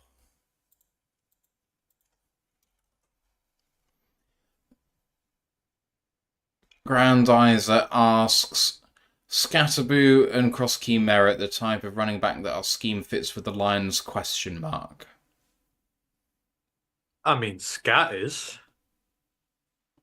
Um, I mean, you've seen the grit. I mean, it's not just scheme fit; it's mentality fit.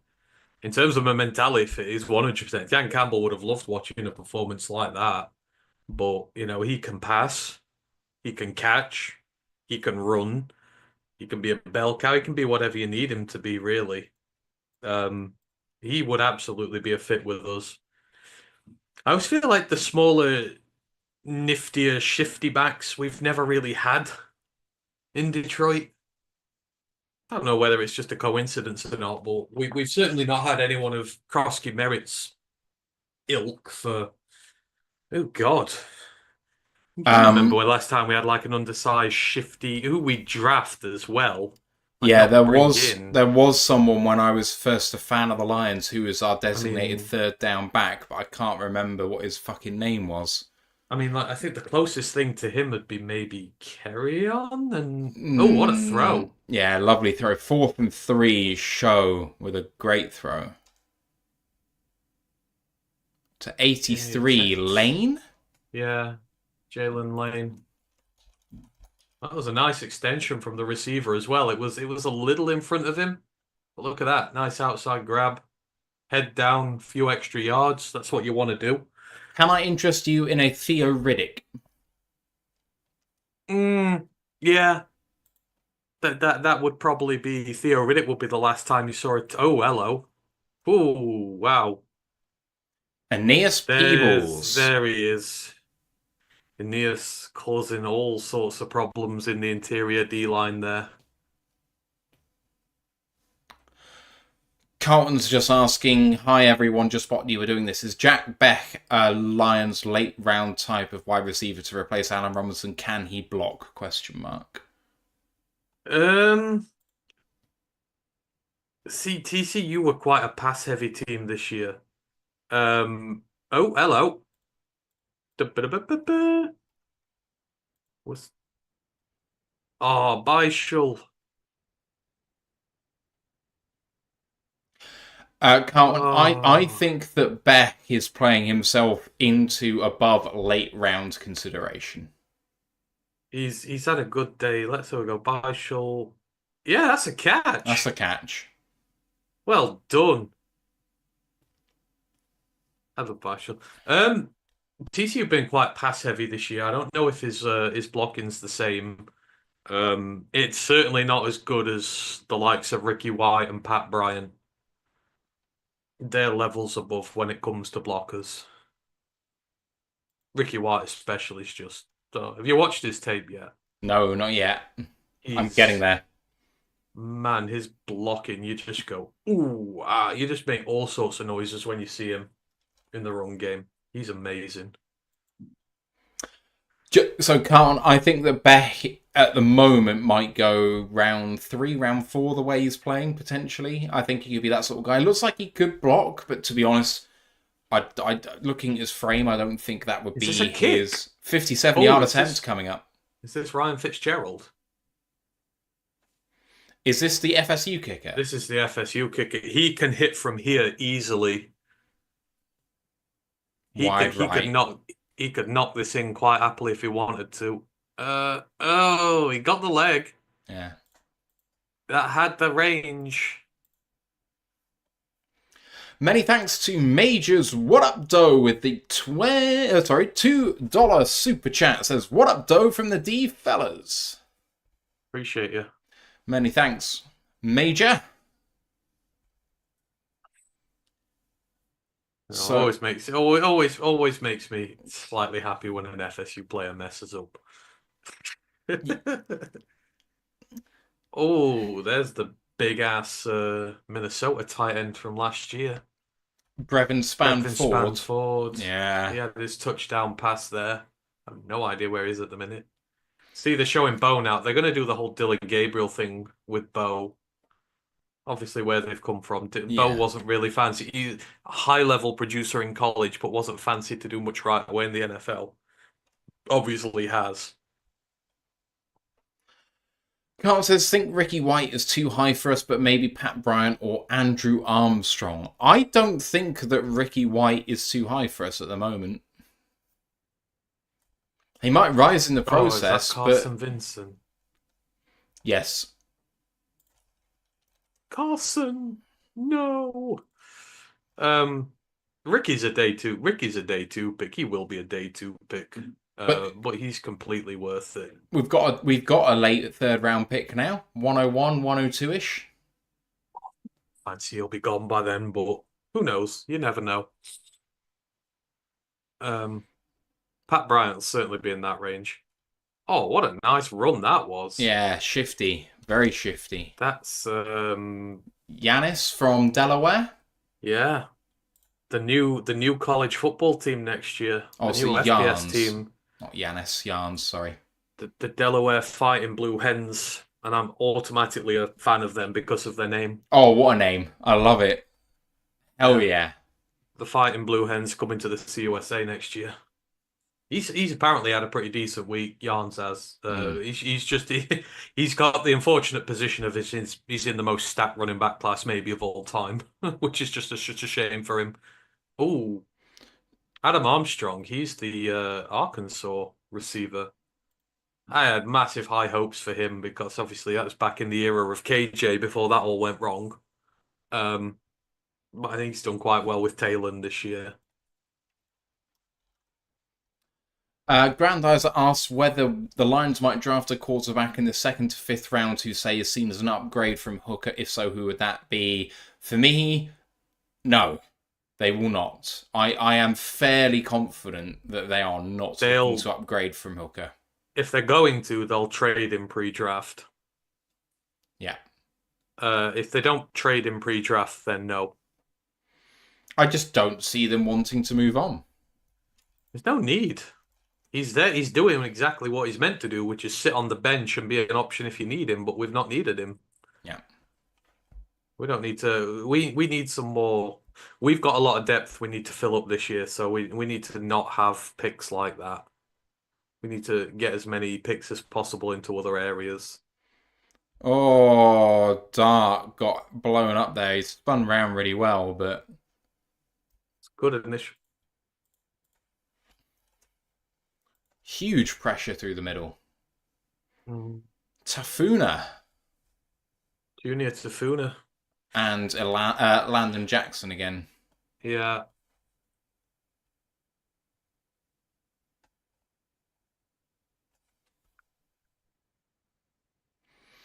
He's a name that could rise up boards. Junior Tafuna for sure from Utah.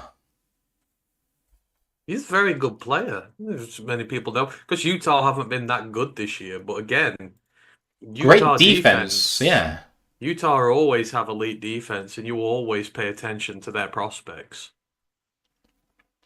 There's a few Um, teams that just have elite defenses year after year after year. Utah, Iowa, UCLA, yeah, you UCLA can bank always on it. do. And this year as well, I'm surprised that there's not as many Cal players here because Cal have got some great defensive players coming through this year. They're young. They're quite young. That was a very young team this year. They've still got a No, few no, players who are in this draft class, though. No Williams is here. The corner. He led the Okay. nation in interceptions. So Cal players declared for the draft: Craig Woodson, Noel Williams, and Teddy Buchanan.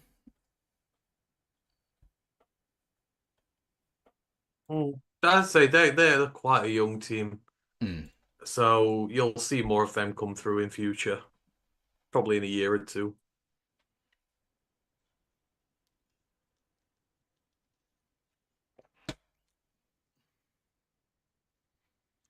Oh, fucking spare me with the Eagles. Oh, it's just a Super Bowl nobody wanted. Yeah. Again, I'm literally rooting for Philly just because of Reed Blankenship, and that is it. I want my boy to get a Super Bowl medal. I'm rooting for Philly just because I don't want Kansas City to win. It's Yeah. not a vote in favor of Philly. No, it's definitely a lesser of two evils.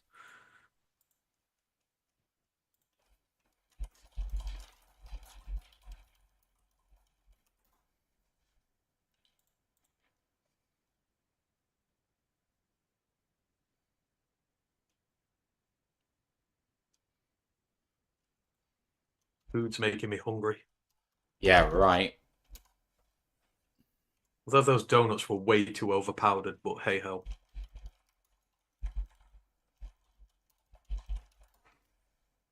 Ah, it's not been too bad. It's that a Lions shirt in there. There we go. We got a Lions and a Michigan shirt. We've got Wolverines in the crowd. Memphis, Auburn. Oh, bless them.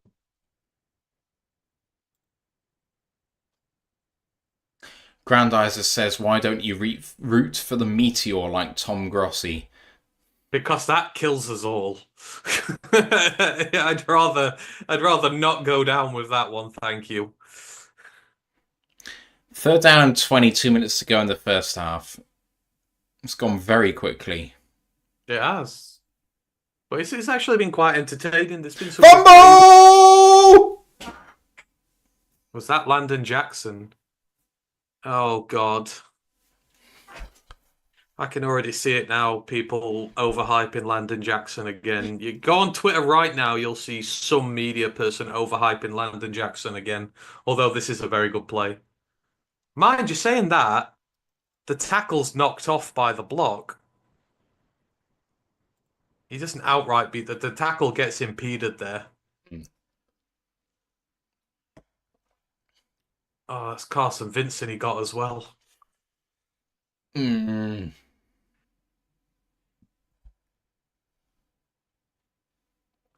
154 to go, 35 yards to get it for Shook. Plenty of time. Nice run up the middle by number 0.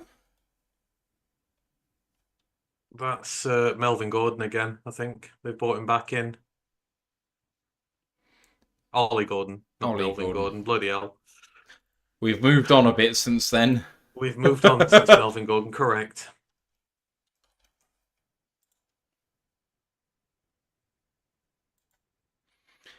Another run up the middle by Ollie Gordon and a huge run. Look at those feet. Those first two moves set that up. Feet were really good there. He just looks like he'd be a great short yardage back. He'd be a running back one for you. He's got the feet, he's got the strength, he's got the speed. He's got everything he needs to succeed. Keep feeding him. Oh, nice to miss the first tackle. Yeah. Asante with the nice tackle. 2nd and 9, keeping the time out of the back pocket. Shook. Should do. Oh! Oh, that's a really good tackle. Like he could have lost him easy there. But then the way that Gordon's helmet just snapped back there, I was worried about his health. Yeah, he seems all right. But that's a really good tackle to stop that going to the house.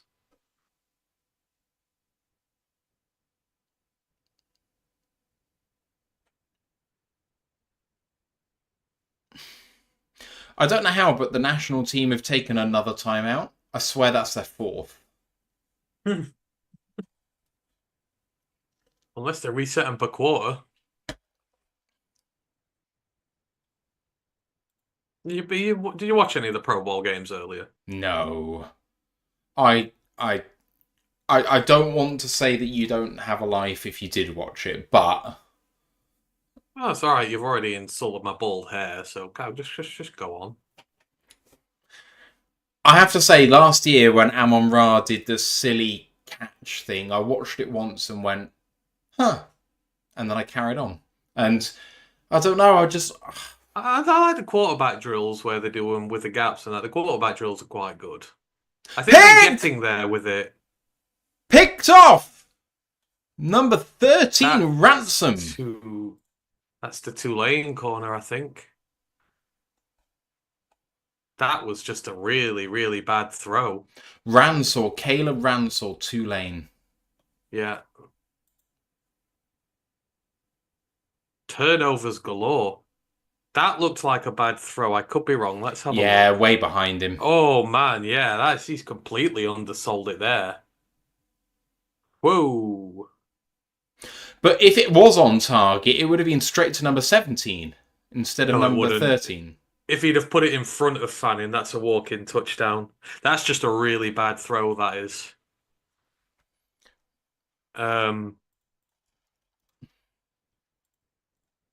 Was that Dart back in on that drive? No, that was Show. Oh, was that Tyler Shook? Yeah. Oh, what a pass breakup.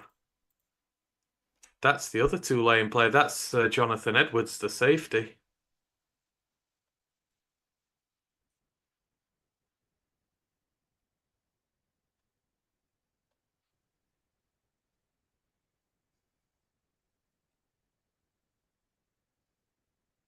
That's really good. Teeny bit grabby. Teeny bit. Teeny bit grabby, but that's really good coverage, that is. They're just throwing darts at one another now. They're trying to get one last score before the window.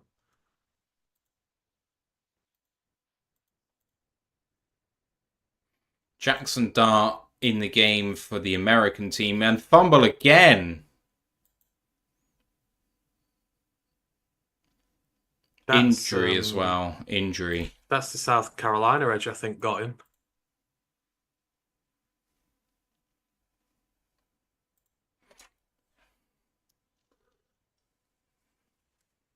Jar Joyner, apparently. Yeah, he's the... Oh, no, that's Cal Kennard I'm thinking of. Jar Joyner is from... Oh. Oh. They've given hands to the face.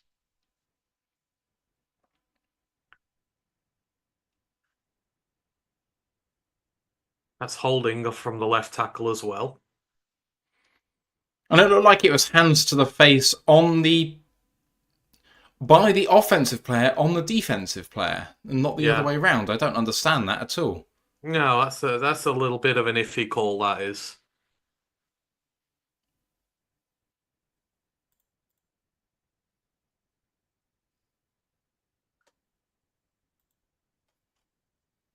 Bailey says, "Evening guys, haven't managed to catch any of the game. Can you give me three guys you've impressed so far?" Also, Matt, did you get the Shrine Bowl stuff? No, I haven't had the Shrine Bowl stuff through actually, Bailey. If you could share the credentials with me, I'll share it with Ant as well, and that might see if there's any practice stuff in there that could be good. Three guys that have impressed so far for you, Ant? Besh has been really good. Um, who else have we had? Obviously, Landon Jackson's been really, really good as well. He's got sacks, strip fumbles, the entire lot. Oh, seems Uh, a bit of a safe call there. yeah, right. And they're not calling a timeout. No. Okay, they're just going to let the clock wind. That's so weird as a call. Okay, that's the half. 8-8. Other guys that have impressed so far, I would say... But Jaden Higgins has had some big plays at receiver. He's obviously had the touchdown catch. He's made some good plays there. Junior Tafuna. Junior Tafuna's had quite a good game as well. Yeah, I would agree. Gray Zabel had a couple of good reps, although I haven't noticed him recently, but that's probably a good thing. Ollie Gordon's been really good as Ollie well. Gordon's been really back. good. He's been the standout running back so far by a long distance. Absolutely, he's been in there. Savion Jones. Stephen Jones had a couple of tackles for loss. He's looked pretty decent on the side of things. The two lane corners have had some big splash plays as well for both teams. So they've stood out well. Quarterback Dylan Gabriel looked good in his two drives. Not been a great deal else other than that. Yeah, the quarterbacks have dart through a really nice ball deep. But other than that, he's been pressured quite a lot, and he's not dealt with it great. No. Willie Lampkins looked really good as well again. He's just capping off a absolutely superb week. And he's playing centre, which will do a lot for him as well, because he's a career right guard. So if he shows he can play centre as well, that's another notch towards ignoring his height issues. Oh. And then Arroyo's had his big catch as well. Arroyo's looking really good. Arroyo is looking very, very good. It's been a decent first half. 8-8, a couple of scores, some good plays, good defensive plays. For your average Senior Bowl, it's been pretty good.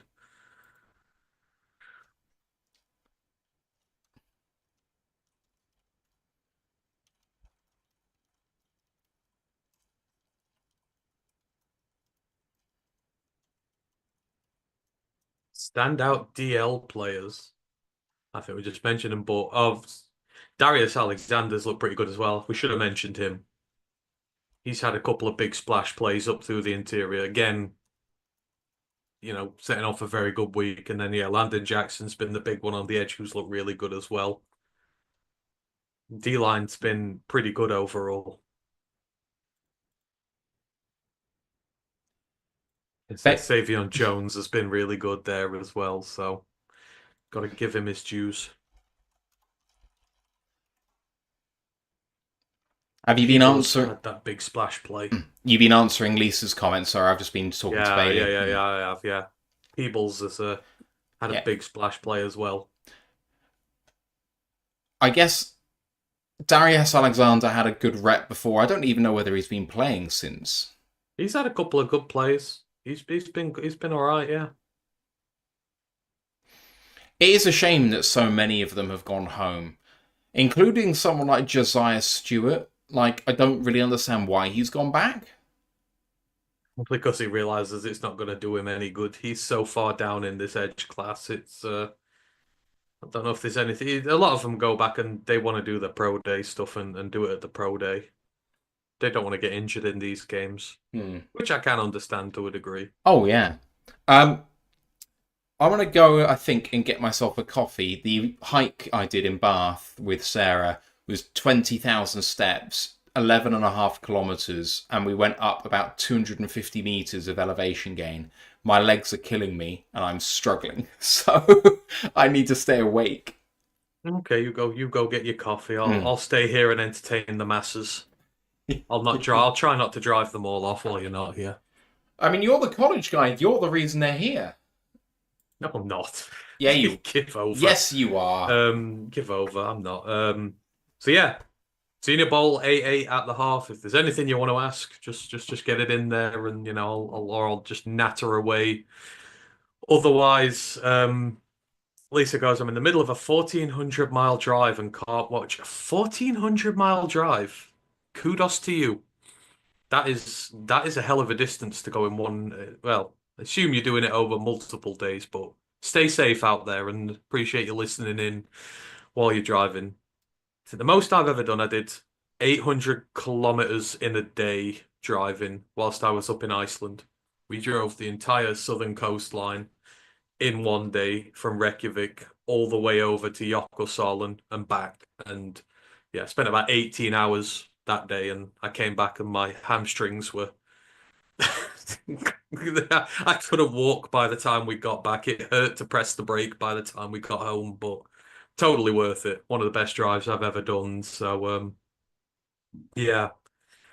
Bailey goes, Anthony, what football team do you support? English football, that is.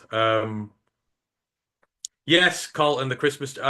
Yeah, it's still up. It's coming down shortly. So yeah, I've had a lot on with work, and it's draft season at the minute. I've just not had a chance to get it down yet. Football team I support. I'm a Chesterfield fan, so we play in League Two, which is the fourth division of English football. So I'm a big Lions fan. You don't get many good seasons with us, but what you do get are there's about 5,000 6,000 of us hardcore fans for the team. Very good bunch, very welcoming community. Very much like the Lions and One Pride. So there's a similarity between the two. But yeah, I was always taught to follow my local team and not be a glory hunter, and they were my local team, so I follow them. Well, that's I won't have the jersey on, but so yeah, I enjoy punishment with my sports, Bailey, for sure. Lisa goes, "This is the drive home. The drive there was. Where have you been? I mean, yeah, that is a distance and a half. That is.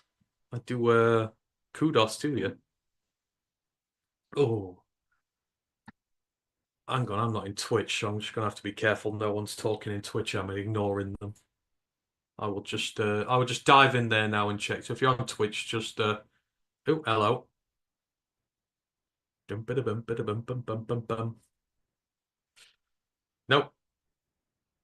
Wrong chat, maybe. No, I think we're good.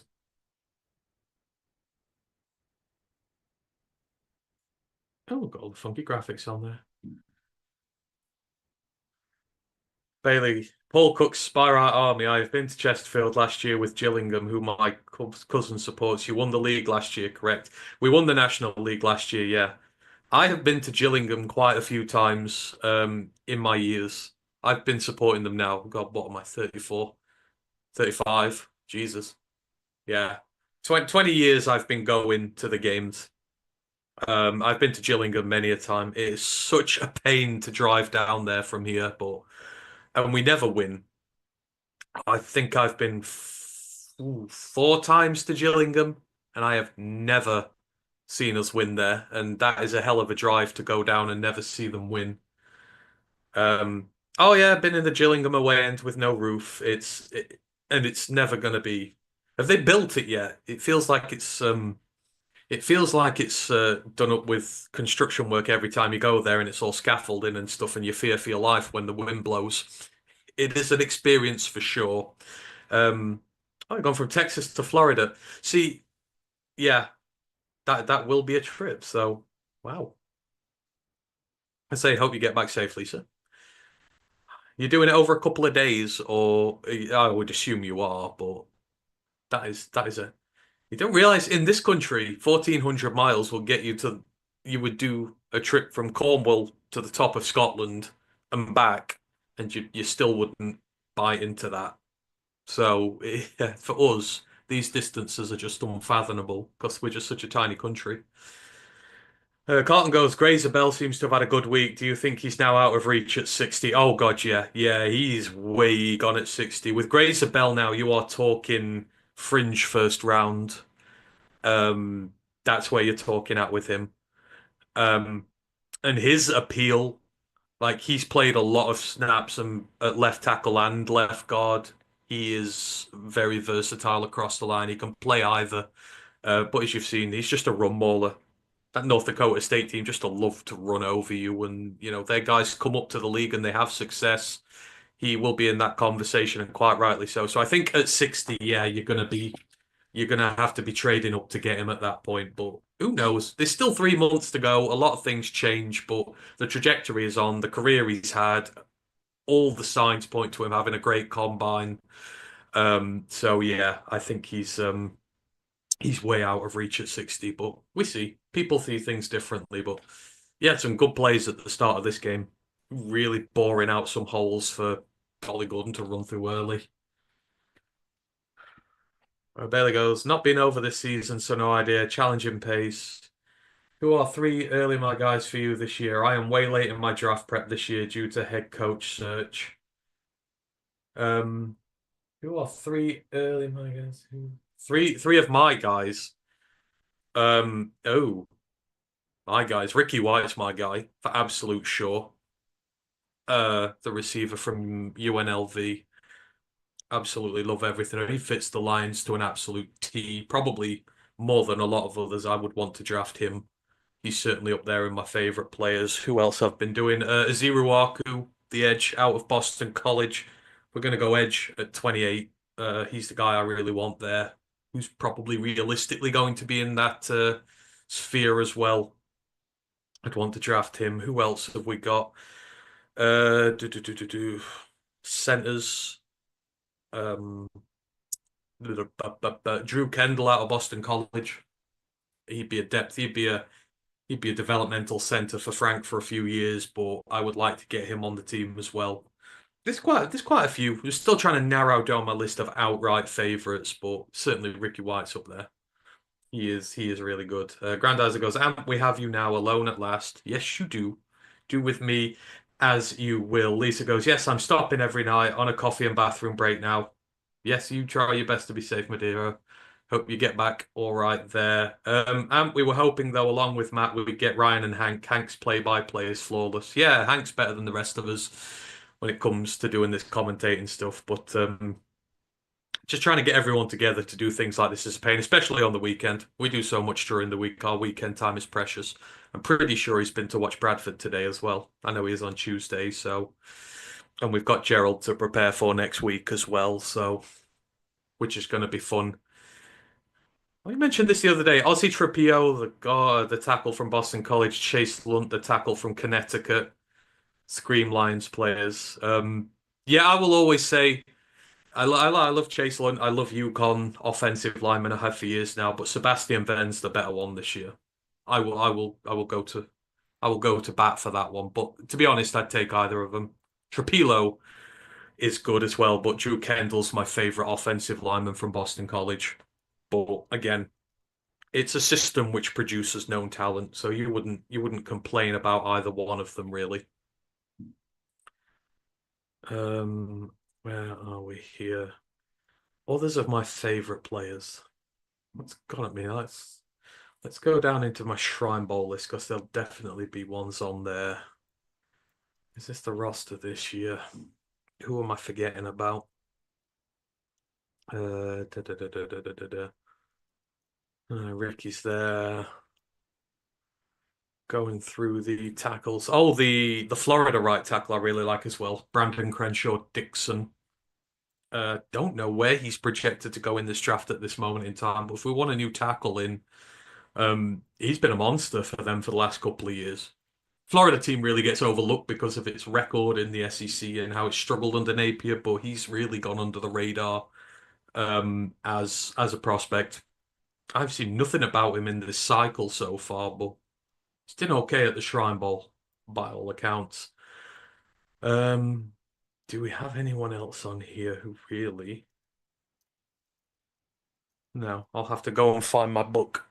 I've got about 6 books for draft prospects so far. I just end up writing an absolute ton of stuff, and I need to I need to start online, and I need to start putting it all online and making it easier to find players. Yes, you I do. spend Yes, you do. I spend all season doing this, and then when someone asks me, I'm like, I do have the stuff. I just can't. It's just impossible to remember them all. I have the receipts. They're somewhere. What do I think of Mike Green from Marshall? I love him. He's a great player, and he is what the Lions need. I've said a lot now. The Lions need a technical rusher. We've just got too many pocket collapses and not enough people who can win one-on-ones, and that's been blatantly obvious this year. Outside of Hutch and Aleem, we've got no one who've got a good repertoire of pass rush moves, so we need someone who's technical, who can get to the quarterback a bit quicker, who needs to do a bit more than just setting an edge and not being able to get to the QB. And Mike Green is that. Obviously, the only concern with him is his level of competition. You would draft him at 28, or you will have to go up to get him. You're drafting him as a starter, and you're going to be putting him up against vastly superior competition to what he's had so far. I mean, he had one big splash play when they played Ohio State, and then that was it. They kept him quiet. So 1 year production guys can be a little bit enticing, but you've got to look past the stats as well. But he's a great player, and I think he would fit us very well as long as we got a good free agent edge in free agency, and we could bring him in as the third guy and work him in. I think that'd be perfect if we got Mike Green that way.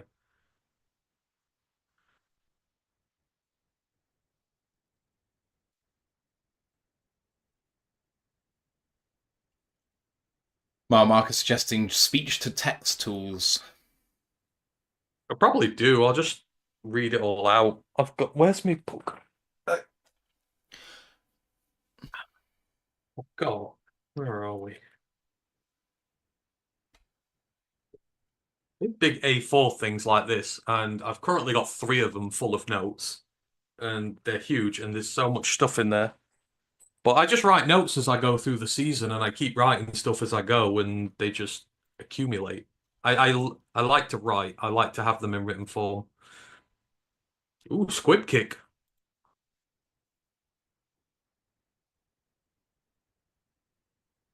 We got a penalty to start the half. Yeah, free kick out of bounds.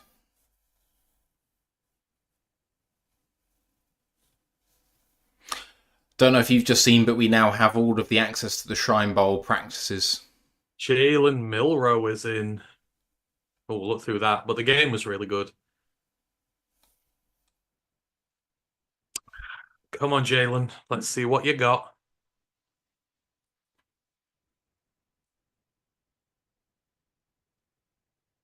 Oh, the Sac State lineman's in.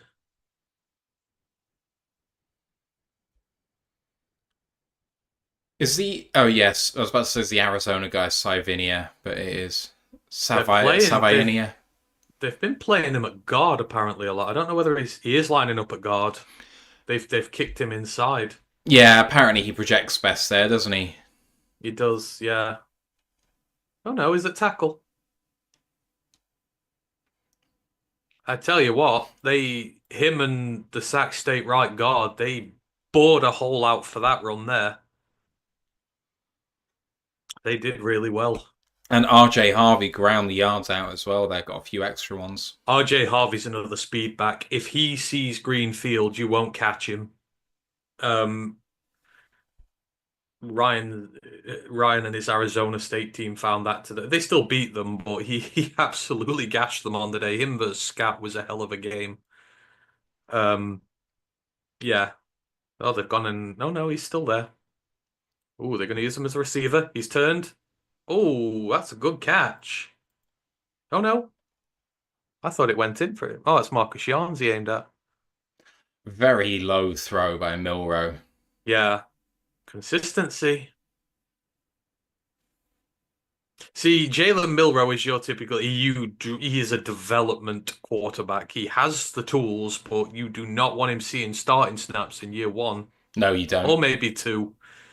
You want to sit. This is why it's so annoying for like these. I'd love the NFL to have a system where you could loan your players out to summer leagues and spring leagues and stuff like that, especially the QBs. They would benefit so much from it.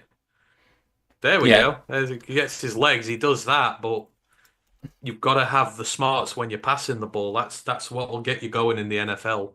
That's just what infuriates a lot of people with him. What you want to see? Jalen Milrow has been designated for assignment. Yeah, you think you would like with your small school guys, your day three guys who you're not playing. Like, we've had. Oh, why am I why am I flaking out on our William and Mary tackle? Colby Sorsdal. Colby. Colby's been sacked doing nothing. Broderick's been sacked not doing a lot. They benefit from going and playing football. It would be great to be able to for the NFL to release them to the spring leagues and get into a partnership with them. Absolutely. Like you can send two players to a spring league or like designate two players to go play in a spring league and you can bring them back whenever you want. If you play 3 or 4 games and you don't want to play anymore, then that's fine. But like each UFL team or what gets two special slots for an NFL player, which can come and go, but it doesn't affect their overall roster if they come and go. But these guys just need to play football because they'll not play anything again now until they're played in the NFL. If they're not ready now, Ooh. that's a good turn. That is. Hudson. That's his yeah, Kobe Hudson of UCF. yeah. The UCF playmakers out now. Hudson and RJ Harvey. He's very slippery. He's got really good hands, Kobe Hudson does. Weird how in the rosters, Kobe Hudson is from Central Florida, but RJ Harvey is from UCF. I know they're the same school, but why they haven't been called the same thing in the same roster is a bit weird. No. Anyway, Milrow hands it off on 3rd and 1. Lovely cut! RJ Harvey. He's really good.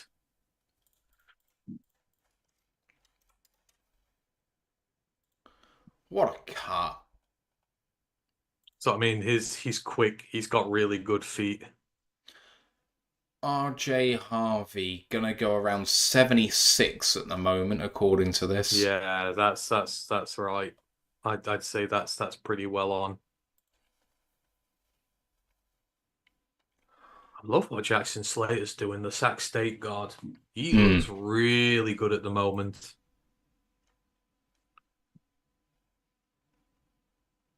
Oh! What a rush! Completely unblocked. Didn't feel the pressure. Oladejo. Olawafumi. Or Olawafemi, sorry. Unblocked. Yeah, it was a pulling That was a lineman who just pulling couldn't one, get yeah. there. Yeah.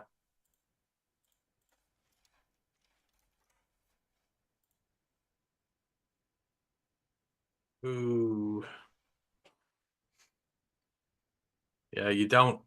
UCLA, these D linemen from UCLA are nasty. You don't give them an unimpeded run at the quarterback, or you're going to lose your quarterback. See him out there. He's at the wide 9 again, hoping they ignore him. Oh, he's beating the edge again.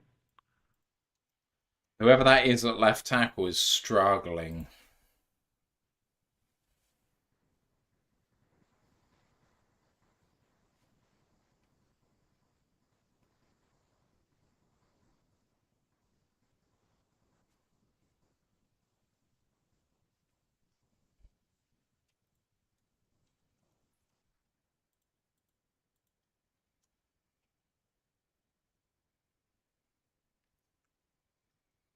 Tie ball game 8-8, American on the march, 3rd and 12 at the 25-yard line. Milrow steps back, looking over the middle. He's going to get sacked. What a hit! Jesus. David Walker. There's the Central Arkansas man. He's having a good day. He's got 40 sacks in his career in just 3 years. Completely Big time. wrecked the left guard, number 74. Taylor L. Gersma has not played yet, Grandizer. He is due in because his team's only got three QBs and they've used the other two. He completely wrecked Clay Webb from Jacksonville State. Oh, Clay. 50-yard attempt, drifting left, no good. Well, none of these kickers are winning any favors. Had plenty of leg. It did. The wind took it. Oh, they're celebrating like they touched it. Maybe someone got a finger on it and Maybe. disrupted it. Yeah, that was not a good offensive line drive, that one. Three straight pressures through the left. Yeah. Don't know who the left tackle was for them, though. It wasn't Carson sure. Vincent, was it? It was No, he's on the other side. Emery Jones? Better not be. People thought he was a first round pick out of LSU. I don't know who it was. I wish I could rewind, but I can't. It is Carson's team. It may have been him. I'm not sure. It depends. Not see many other left tackles in that team. Emery Jones will play there, but most of the others, quite a lot of interior guys out of there on that team. I don't know who Miles Frazier is. Is he? LSU, he's a guard. He's a guard. Because Dellinger's a tackle, isn't he? No, no, he's no, he's a No? guard. He's a guard as well, I think. The other tackle is the one who's going projected top 10. I keep forgetting his name. Most of the LSU offensive lines come into the draft this year. LSU, Dellinger, Frazier, Jones. In the American offense. That's at the Senior Bowl. I see. There are other tackles coming to the draft. The other tackle, Will Campbell. Yeah.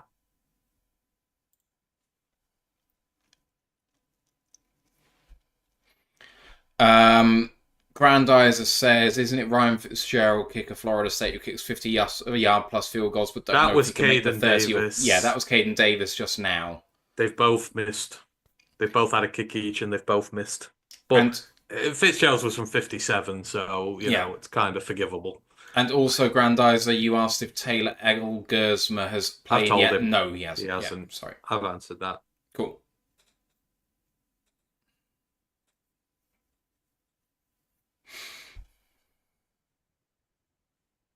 I don't know. Was there a long snap or watch? Were the snaps good? I don't know.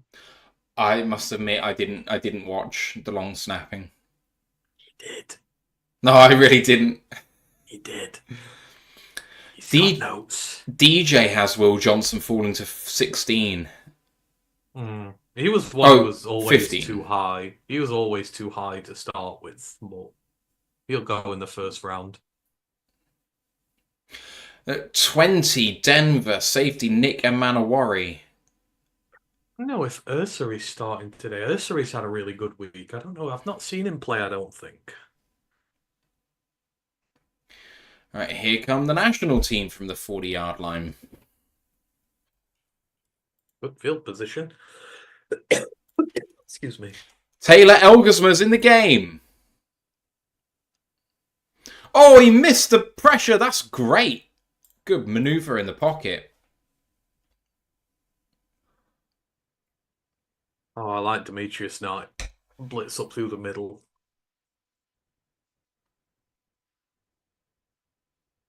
Nice delayed blitz. Yeah, center had come out and hey, he didn't.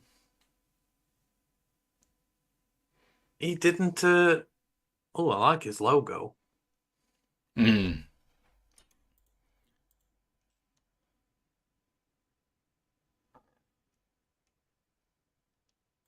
Oh, there's Bishal.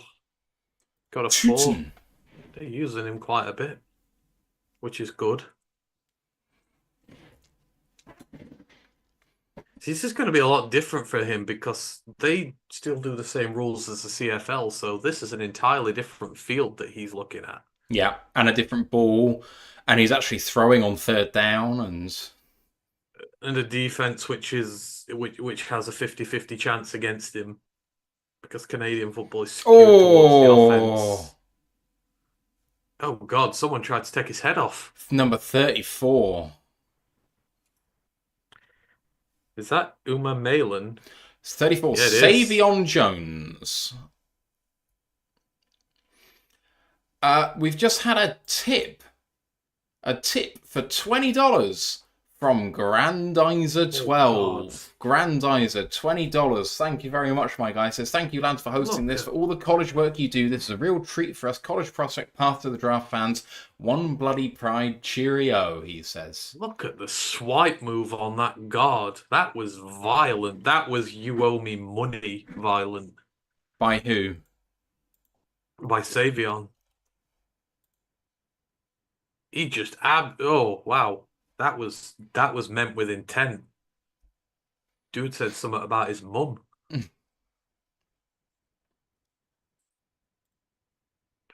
I tell you what, special teams is having a mare today. Yeah.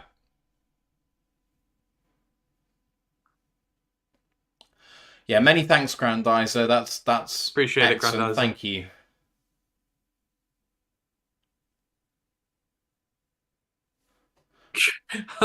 When How they're like, woo. how high can he go, I wonder? Who? Savion. Um, I mean, it depends. He's going to be one who's going to need a really good combine. But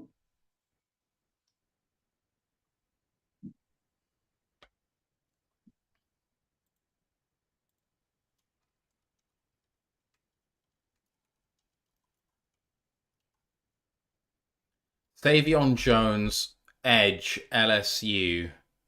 He's down for me at 115.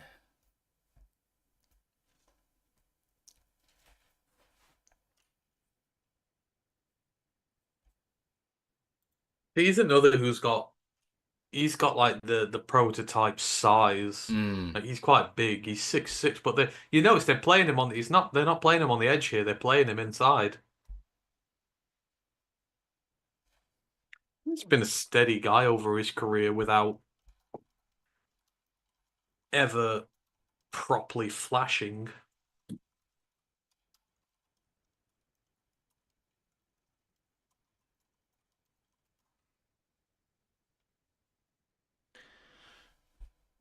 I think the thing with him though, I know one of the things that was holding him back. I think they've moved him more. They've moved him full time to edge this year. He's played a fair bit on the interior beforehand, but like his missed tackle stuff was at nearly 30%.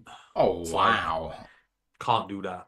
Can't Christ do that. alive. Now, obviously, he's moved from the interior to edge. It's different being on the interior to the edge with the tackling and what you're doing and that, but it's still tackling fundamentals is a big thing. Not many of these guys come up with ones like that and succeed at the next level. But I mean, he's been money today. But again, Senior Bowl doesn't trump college tape No. because college tape is a lot more competitive than this. Savion. So he's played significantly more Oh, reps this year. that looked like Aiden. That looked like Hutch with a fucking man bun.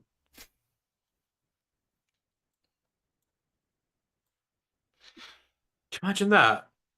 Mum, where did Dad propose to you? At the Senior Bowl, love. That's true love right there. Yeah, so Savion Jones, 637 snaps this year, 544 last year. A similar split of inside outside. The more outside this year, you're right. Yeah, they because they did have obviously they've had the problem with Harold Perkins and that, so hmm. which I still don't know how they've ruined him, but Hey ho.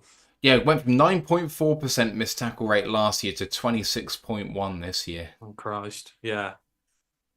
You can maybe forgive it by where you're playing. It's different, but still you can't be missing that much. And it's gone from 18 pressures to 43 pressures. Mm. There was only one game where he didn't get a pressure, and that was against Nichols. Who the fuck are Nichols? FCS school. I tell you what, they were in a close game with them until like near the end of the third quarter. It was at the start of the season when a load of teams were getting upset by FCS teams. They really struggled with them. They eventually pulled away.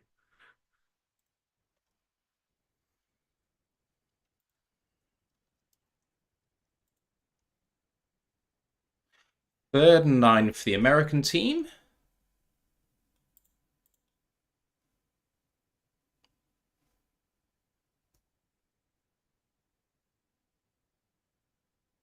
Milrow in, looking to throw, two-step drop, waiting, throws over the middle, wobbling ball very low, incomplete. Wow. Milrow hasn't looked good. You know what? I'm sitting watching Jackson Slater play now, and I love it. Look at him here on the left. Look at that move, how he just contains it completely. The The Sac Sac State State guy, guard. yeah. He is playing really, really well. I tell you now, Sac State are the team to watch in years to come because Brennan Marion's just gone there. Um, and his offense is one of the best in college football, and they'll come up to the FBS sooner rather than later. Um, but he looks really damn good. I'm watching him. His combo blocking's good in the run game. His pass protection's really good.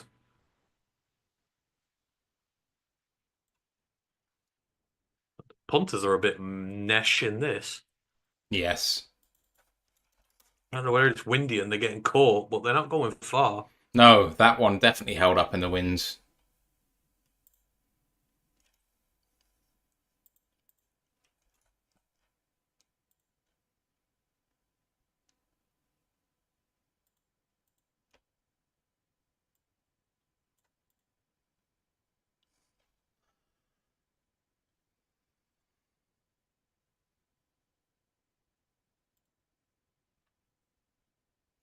It's a shame that some of these guys get so little time on the field. It is. Let's say the game isn't really a huge part in the end. You get to go play a few reps, show out a little bit, and that's really what it is. Yeah.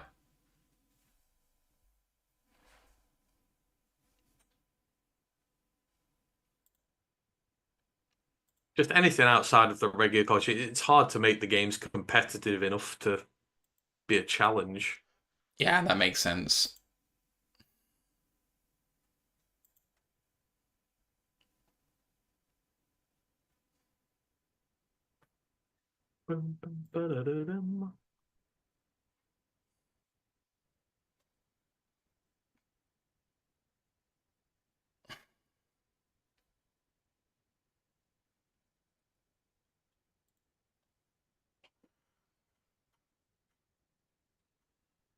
Oh, one day we're gonna make it, man. Oh, I'd love to go to Green Bay as well for the draft. That would be really cool. I would love to have been the international fan of the year for that, just so I could go and rip into Green Bay on their own turf. I'm not even aware of there being a vote at the moment. No, oh, it's too late to garner support for that now, but I would absolutely do it in a heartbeat. We need to I make a would, run for it for one of us next year, for you or for me or. yeah, we need to have a team effort for it. I mean, you can be damn sure that if it was me introducing a pick, I would be calling it for the four-time NFL champion Detroit Lions. Oh, I know you would. Oh man. And better than the Chicago Bears. Carlton Wood says Riz is big on number 99 UCLA's Olawafemi Oladejo. He's missing off boards. I'm looking at where do you think he ranks? He had a really good rep unblocked for a sack earlier. But but he's not someone I've seen have a huge amount of hype, to be honest, in the He's, process. I mean, to be honest, he's had one good year in college. He spent a couple of years at Cal before he went there. I think he's had like 8 or 9 sacks this year, but I'm pretty sure every other year he's been in college, he's had like one. He's just had a pretty good year, but like he's raw as fuck. Rizzle like him because of his motor and how he plays that way, but there's a lot. You know, you're not spending a high pick on him at all. And in terms of edges in this class, he's undersized. He's only 6'3". I think he's like sub 250 as well. Uh, He's a bit light. this has him exactly as 6'3", 250. Yeah, he's that was the thing with Eggsy. He's a little light. 2 years at Cal, 2 years at UCLA. Yeah, sounds about right. I only had But 8 pressures last year and then 33 this year. What year a production. throw! What a bloody throw! Is that the Canadian? It is. That's Pat Bryant. That's my perfect combo there. Why is Pat Bryant wearing the Virginia Tech helmet? Unless he used to be there. That's perfect. That's maybe the best quarterback throw of the day. Yeah. And maybe Jackson Dart's one over the middle, but that was beautiful. Yeah. Lions fans should certainly get acquainted with Pat Bryant. You want an outside receiver who's going to kick people's asses and block really well, then he's right at the top of that list.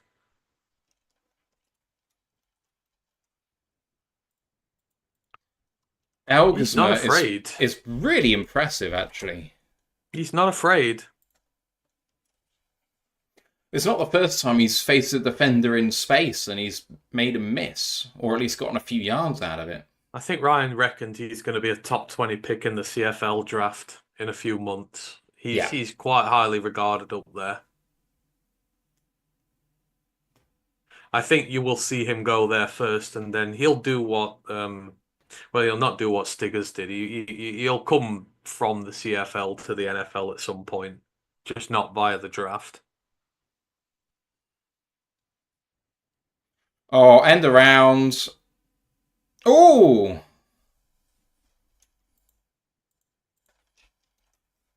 Hey, that's a good block from Harold Fannin on the edge there. Sealed it off really well for him. People want to know what Fannin's blocking's like. Well, there's a good example for you.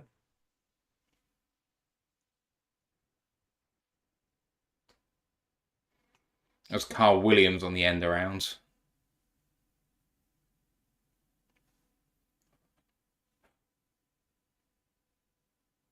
Oh, he had a massive year when Cam was there last year. Oh, what a rep by Gray Zabel blocking there, and that's incomplete. Oh, he steps out of bounds. Rookie error. Rookie error. Rookie Woody. Here's the Zabel rep. They're just showing it now. It's like That's Savion. Look, he gets his hands on him and he can't get off him.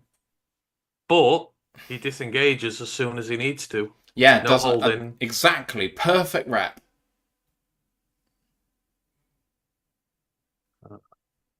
Just needs to get a slightly more manly mustache and he's there.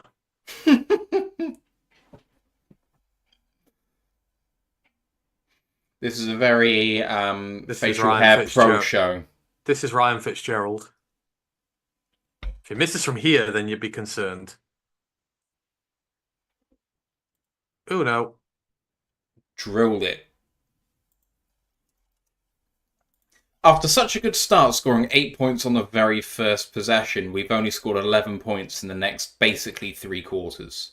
It's not felt boring though. I've not felt it's like, oh, we're going through the motions here. There's been a lot of good defensive plays involved. It feels like there's a lot of good tape to go through. El Gersman has led them on a decent drive there. He's got them downfield into position to score at least, which is more than the others have done since that first drive. Absolutely. There's Jack Kaiser. 70 games in college, Jesus.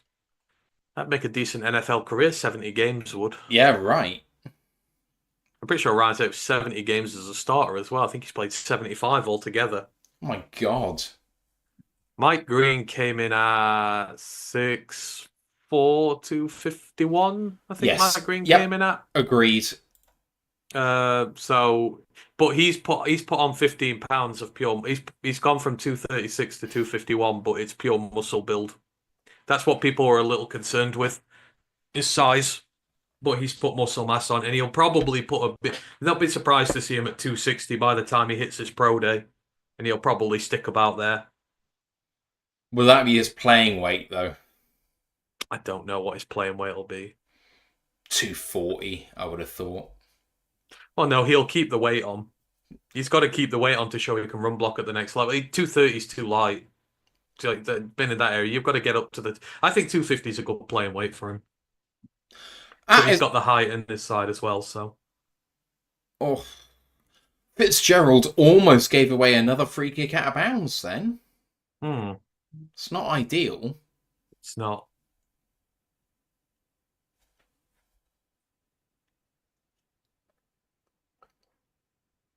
Manscaped sponsor. I need to shave eventually. This is really long. Just can't be bothered.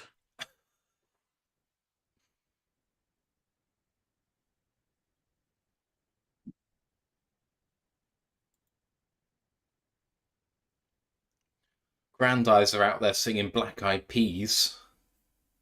That is, I would not. That's not very Northern Soul of your Grandizer. Deep throw. Oh, good pass break up by. Is that Castro? I think so, yeah. Oh, Seth Hennigan's in. Good throw. He's a very good quarterback. Oh, that's the Utah receiver who's been. That's Jalen Royals, I think, the one who's been getting a load of hype this week.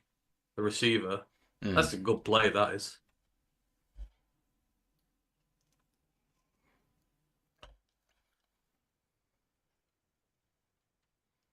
That's the end of the third quarter.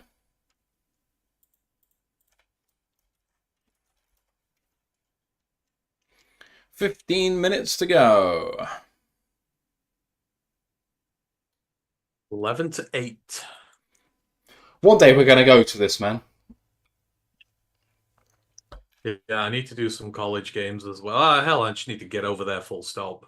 But Probably just go for a few weeks and do a tour around a load of places. would you rather do the Shrine or the Senior Bowl?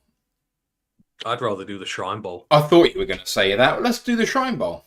I'm a small school guy, so I like my small school outcasts. So that's like the perfect place to go for that.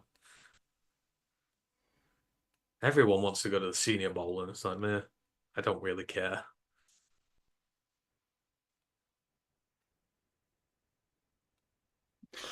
One reason that Gerald as well, so Gerald can get us in there. I think that we'd be able to get credentials, to be honest. I'm sure we would.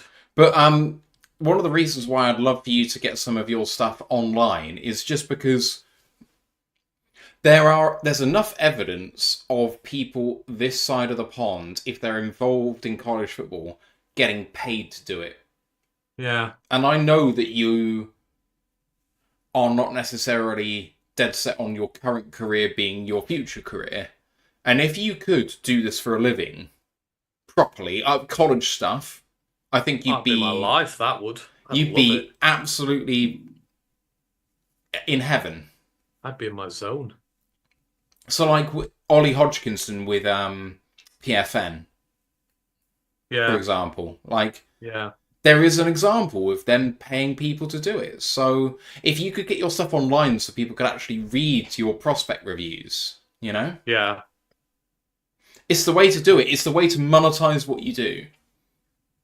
Carlton, what about the All-State HBCU Legacy Bowl? In fairness, the Legacy Bowl would be good because it's in New Orleans. So I've always wanted to go to New Orleans for the scene there, the jazz scene and that. Obviously Detroit first for Motown and that, but Legacy Bowl's got plenty to do there. And that would be quite fun actually as well, considering we've covered it for 4 years now. Like, Um, it would be good to go and see them, but Shrine Bowl is where you get the best of both worlds. Group of five, FCS, all sorts. But I wouldn't say no. I would not say no to go in there. Let's put it that way. Brent has brought a friend. His part-time roommate Teddy says, "Cheers, lads." Hello, Teddy. Welcome. Welcome in. Grandad says the vampire scene too in New Orleans. I have no idea what the vampire scene is or what that refers to. I know. I'm just imagining Grandizer singing Black Eyed Peas now. Like he's really shocked me with that. Just makes me wonder whether he's going to come up with My Humps now.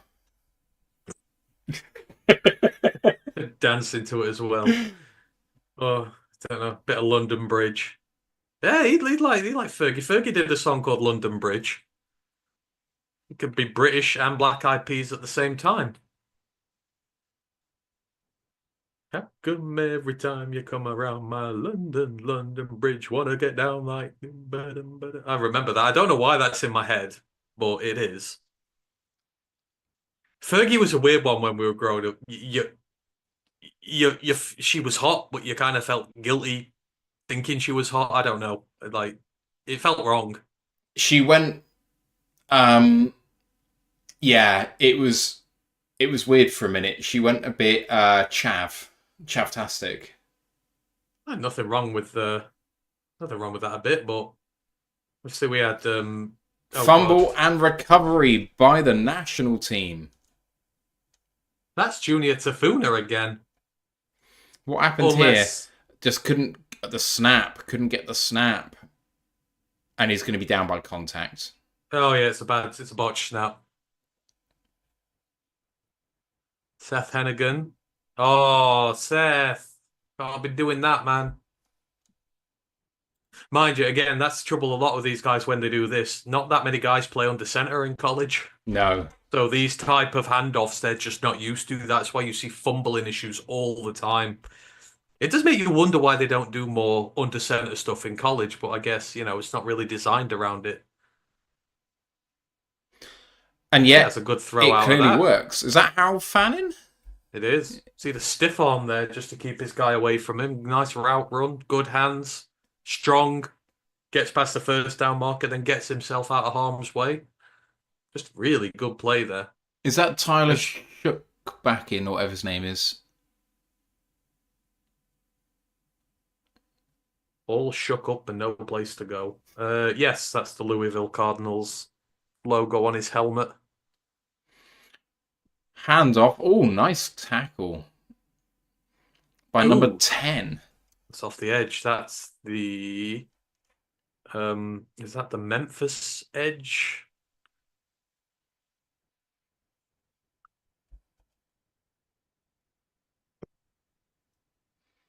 I can't see who that is. They just keep showing Zabel all afternoon. Look at it. People swipe him and he doesn't move. Like he just doesn't bother him. Jacob Parrish, I think that was. Fanning! Touchdown! That's exactly the same play they ran 3 plays ago. I thought he got in there. The rollout to the right. That is an identical play. Exactly the same. If it works, it works. They just had Zabel in at centre then. He's been playing right guard most of the game, but he just had him snapping. Oh, they've been playing Jacob Bayer at centre. Maybe they're giving him a... Oh, yeah, he's just a bit short, I think. Yeah, I think you're right. You're right, he is there. Have they just swapped Bayer out, or have they put someone else in? They might have put someone else in. Ooh. That was just never there, that was. Coverage was too good.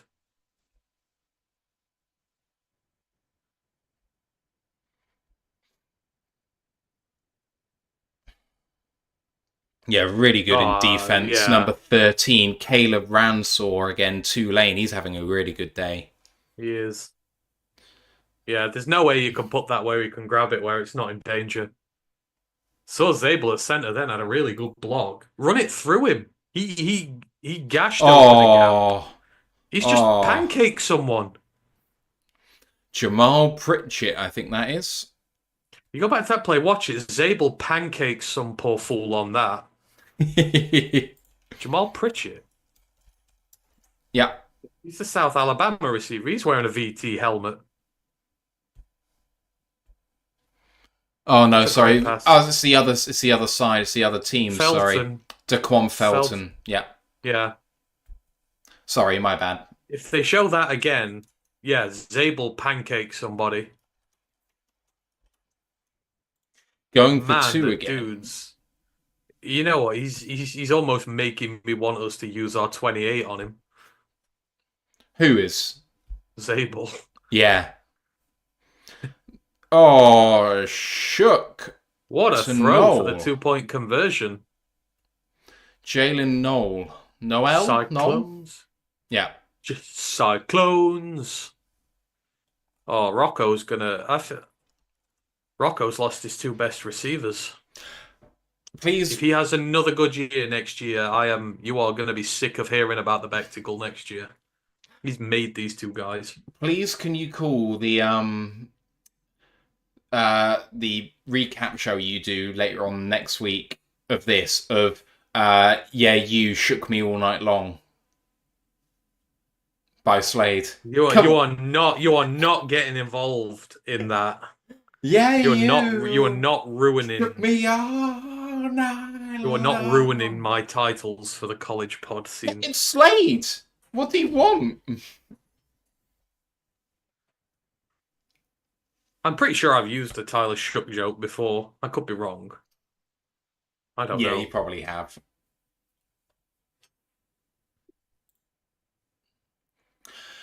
Brent asks how Carson Vincent has looked so far. Hmm. Up and down, I would say. Not good.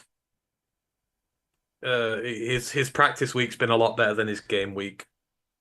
Landon Jackson ruined him a little bit earlier. But again, I don't take much stock in the Senior Bowl game altogether, but people will see that. But he'll get there. He's had good enough practices all week to suggest that he can do it.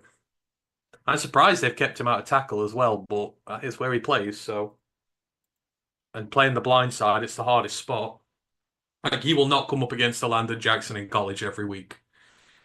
But overall, he's had a very good week.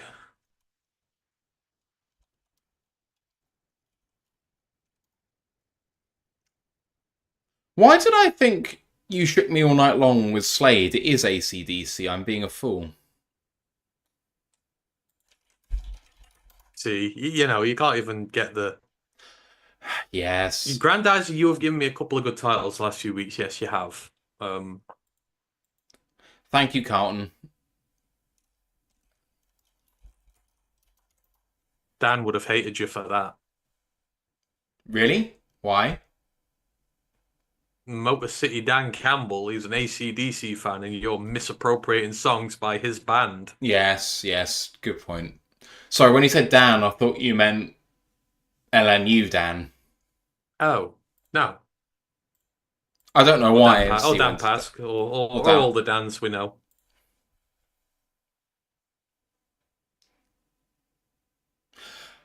I don't. Can't think Nozzy Holder does have a rock voice, so he does, and I don't know why, but I must have been thinking of Come On Feel the Noise. I don't know why. Yeah, those two very similar sounding songs.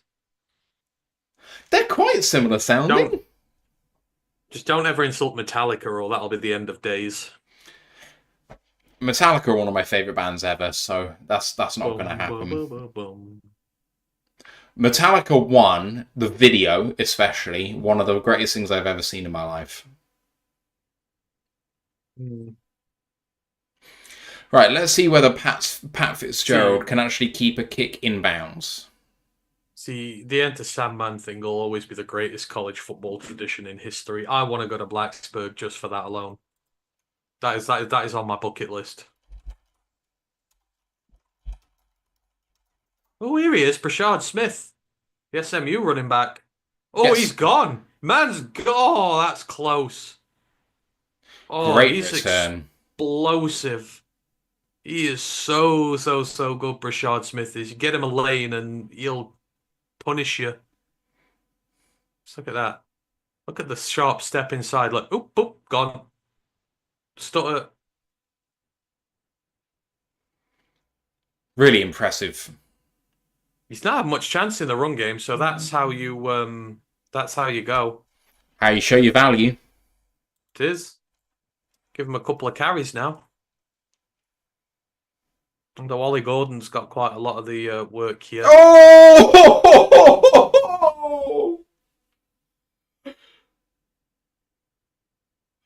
Oh boy! Jar Joyner's had a couple of big plays today. How not to run an offense, call a naked bootleg into a blitz. Well, not even a blitz, just a completely unblocked defender. Hmm. See, they learned because they pulled that play, the Americans on the last drive with those two passes to Fanning with those goals, and they're like, hang on, I wonder if they'll try one against us. So they've really stuck up there. Yeah. Check down and a really nice move, actually. Oh! Oh, look at the outside spin. Oh! Still going.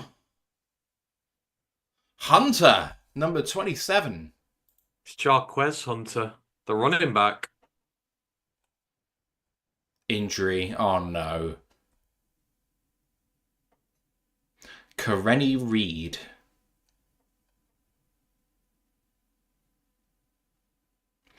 Yeah, Oh, Jarquez Hunter's another one of those who's just completely underappreciated because he spent his time at Auburn and he doesn't get a lot of love for what he does. But again, that is another possible running back one for an NFL team in him because he's used to being a guy who has to carry a team.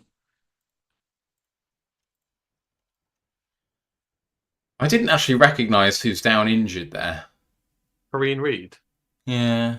he's Utah. Couple of Utah defenders here. It's a shame. Their team has just been so befuddled by injury. It's not good.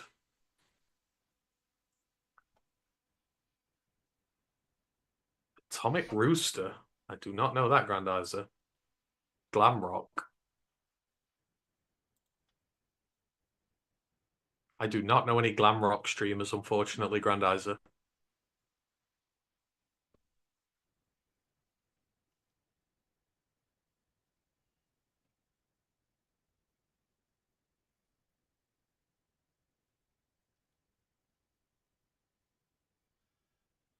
Grandis and Matthew, I'm of the opinion that often another covers another song, but it's a big hit with the band that covers it. One never knows. Sometimes the cover is bigger, but more often than not, the original is bigger. But some covers are definitely better than the original. What's the best example that I can think of a cover being better than the original? Sound of Silence by Disturbed. It's an exceptional song.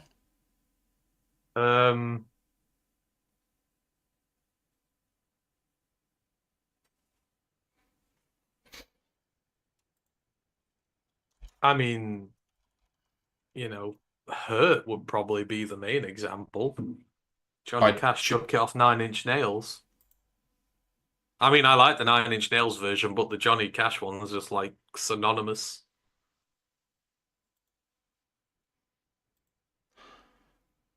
Oh yeah, The Man Who Sold the World by Nirvana in their MTV Unplugged, which was David Bowie. My experiment just said any cover of Bob Dylan songs are better than the original.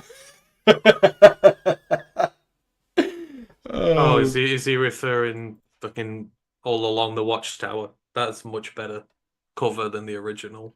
I actually prefer a different cover of that song because Oh God, no! what? How can you not love the Jimi Hendrix I version more I than any loved other? it. The Jimi Hendrix version's fantastic. It's not the best version of the song. Yes, it is. Have you ever watched Battlestar Galactica? Just every week you find a way to surpass I am who your I am. cultural woe. Well, yes, you are, and that's why we Okay, love you. Battlestar Galactica has an entire season which is underpinned by that song, and it's done by the person who does the soundtrack for that series, and it's Bear McCreary, who you probably quite like. And if you don't know Bear McCreary, you should, because you'd like him. I do know Ben McCreary. Yeah, so he did a cover of All Along the Watchtower, and it's incredible. Not as good as Jimi Hendrix. Um, there we go. What a catch! Oh my god, it's another throw by a running back. That was R.J. Harvey. Oh my god.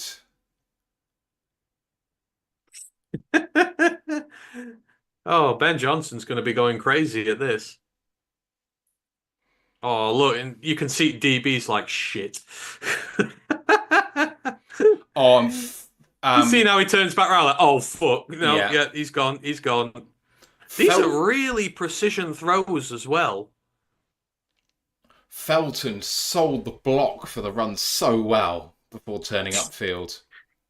Just see the DB try to grab him like, nope, no, no, no, no, no, no, no, no. Oh Going for God, what we're gonna two, get quick now? Direct throw. snap to the running back. Oh, nice. Oh, Tesla getting What? some more. The zip on that throw was awesome. I tell you what, Tesla's got 4 points in this Tell game you by what, himself. Hennigan's pass was wobbly. RJ Harvey's was a spiral. Yeah.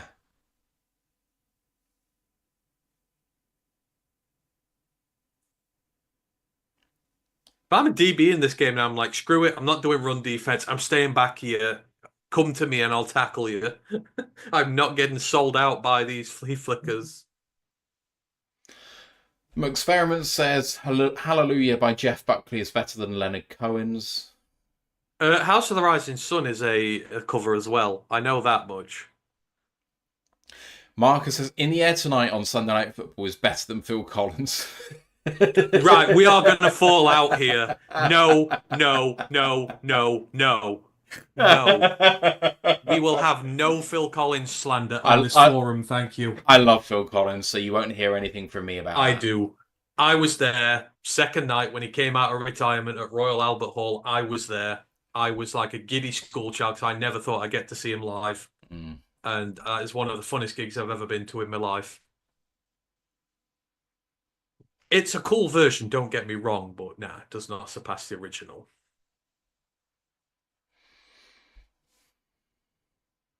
I would like poke the bear even further here, and his version of "You Can't Hurry Love's" better as well than Thingy's version.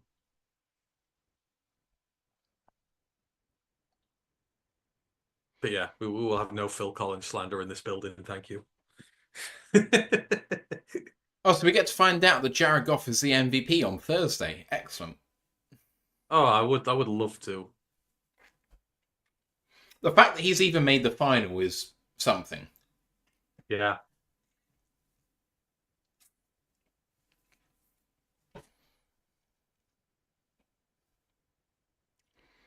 Bren says, we don't talk Oh, about Gary, but at least the NFL finally played his song again this year at games. I don't know. only Gary that came to mind would be Gary Glitter, but I don't know. Does he do an NFL song? I hope not. Oh, Grandize is going old school here. He's got Robert Palmer on. No one over here knows any Robert Palmer song apart from Addicted to Love. It's the only song he's synonymous with, but it is still a good song. McExperiment just said SNL's cover of Blue Oyster Cult's Don't Fear the Reaper brackets more cowbell. I saw them talking about that recently. Oh, Grandizer just said Gary Glitter. Jesus what's right Christ. Oh my God, really? So Gary Glitter lived near me for quite a long time. and next door to one of my sister's school friends when she was 11 years old, which is sus. Um, he had some good songs though. The rock and roll from out of Full Monty. Do you want to be in my gang? Do-do, do-do, do-do, do-do, hey, ba-da-da-da, do-do, hey. Man Bear Pig just said, I'm thinking Bob Dylan was the first to do All Along the Watchtower. Yeah, Correct. yes, I think he was. Yeah. But Grant. Hendrix's version is superior. Mm-hmm. It's Uh, just the opening bars get you in. I think I remember when I first saw the trailer for No Country to Old Men, it had that as the thing, and I was like, I'm sold. I want to watch that film so much because it got that song in it. And the film is amazing. Grant, as I just said, Gary Gliss used to visit Matthew when he was younger. Fortunately not. Oh, God. What would you add over under for running back thrown touchdowns for today? Two. That's going to be thinking Senior Bowl every year now going forward. It's like, which running back's going to throw a touchdown pass? Yeah, I think I would have comfortably set the over under at 0.5 and I would have taken the under. Mm, excuse me. Oh, nasty tackle by number 10, Parish, sorry. Parish. The Kansas State safety. Oh, what a He, huge hit. yeah, that's his MO.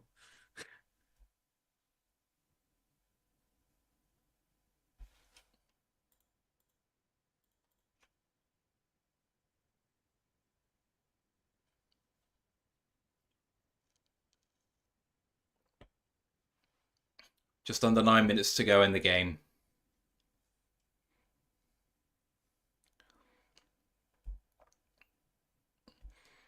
Oh, good throw, but good competition on the breakup. Lane couldn't get there. Jackson in coverage for the Dan American Jackson's had a team. low key good game. The Georgia safety. Mm, He's low key had a decent game.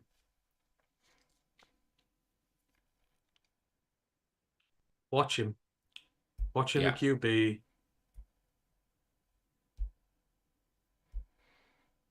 4th and 5, 8:30 to go.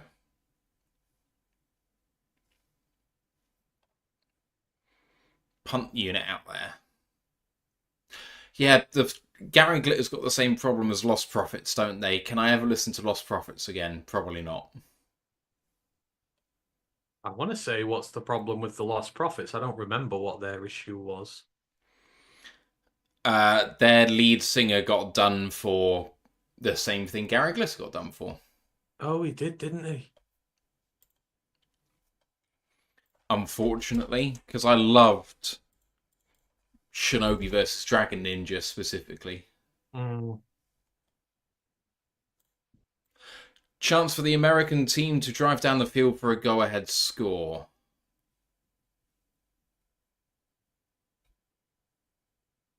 yeah. Hurt by Johnny Cash was better. Even though I like the Nine Inch Nails stuff. I do like Nine Inch Nails. I love Nine Inch Nails, they're great. Oh, it's the Royal Rumble tonight, isn't it? This?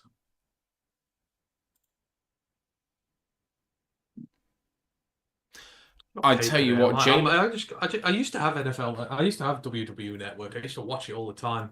It's on Netflix now. Oh, is it? Oh, of course it is. I don't have Netflix though.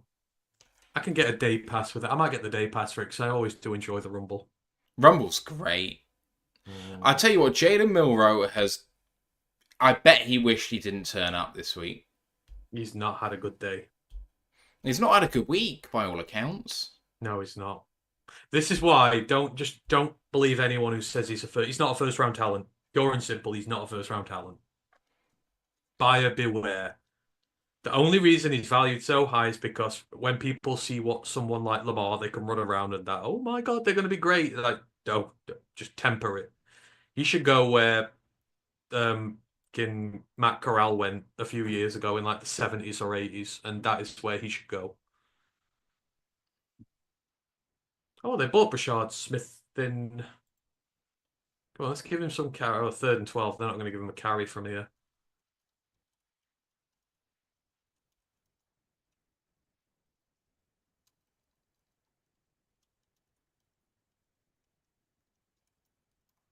See, this at 3rd and 12, watch him. I bet you anything he tries to run it.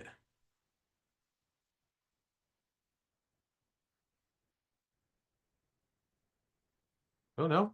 Fired it, but he didn't give his team a chance to convert for the first. Why didn't you go for the guy who was in behind him? Yeah, Just put exactly. a bit That's what more I air in thought. it. Oh, there's Fedoni, the Nebraska tight end. I've not said his name at all. Look how wobbly that ball is. Does it get Yeah. tipped? No, I I don't don't think think it gets so. tipped. That thing is wobbling. Yeah, Milrow just can't throw the ball. No. I don't. So he's got 8 3/4 inch hands, isn't he? So he's got tiny little baby hands. Going for it, mind you. They're not bad, but you may as well. You're 3 points down with 6 to go. Go Yeah. for it. 4th and 4. Run out of it. Oh, well done by Sebastian Castro again. See, that's what I thought he was going to do on the previous play, try and run it. Sebastian Castro has had a very good game. He has. Very good game. He's just doing his stock the world of good. Again, the fact he's not an Iowa corner doesn't sell you enough. It's like, yeah, he's got the talent to back it up. I don't know why people are just not talking about him as much as his predecessors, but he's just as good.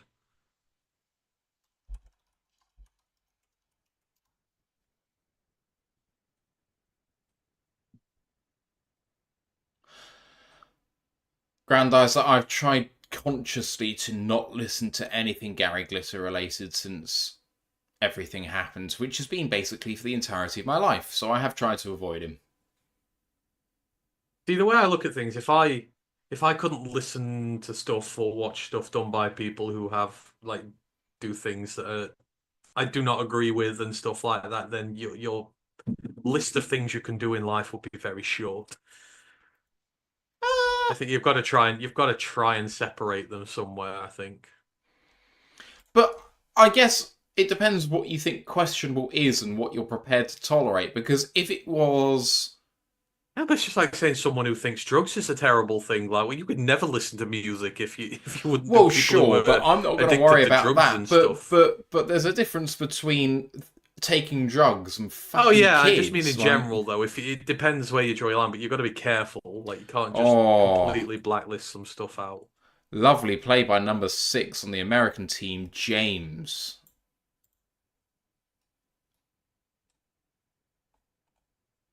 Gator, don't be saying nice thing about the Gators. Shamar James. Oh, really nice rep. Oh, he gets pushed into him. The blocker pushes him into him. Beat 64 to the mark. 64 Jalen Rivers of Miami, Florida. Check down and they get there? That's close.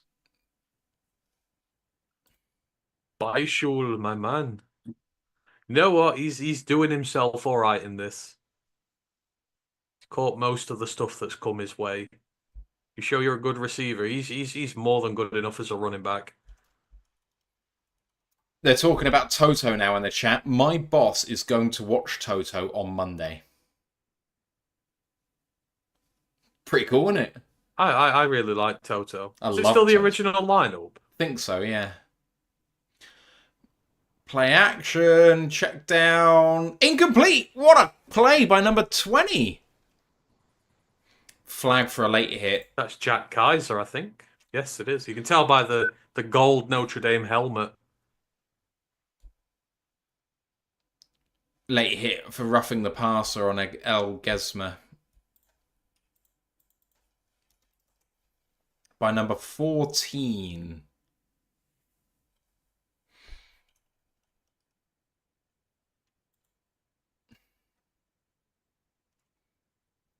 Number 14. Danny Strigo from Minnesota. He's been they've called him out. like he was on holiday. He's been drafted in like the last second. He's come from like in I don't know. He's come from miles away. He's had to take like 3 flights to get there, and he's just like basically walked on and started playing. Is that because people just left? Yeah, there was a shortage of guys, so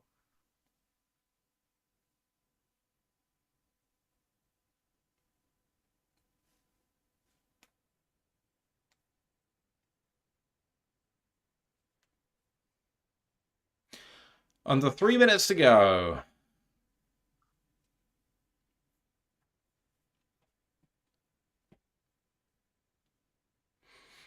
National team trying to sew this one up, and Elgsma hands that one off for a 2-yard gain. It's going to be 3rd down and 6. that's a really good tackle. He had momentum there.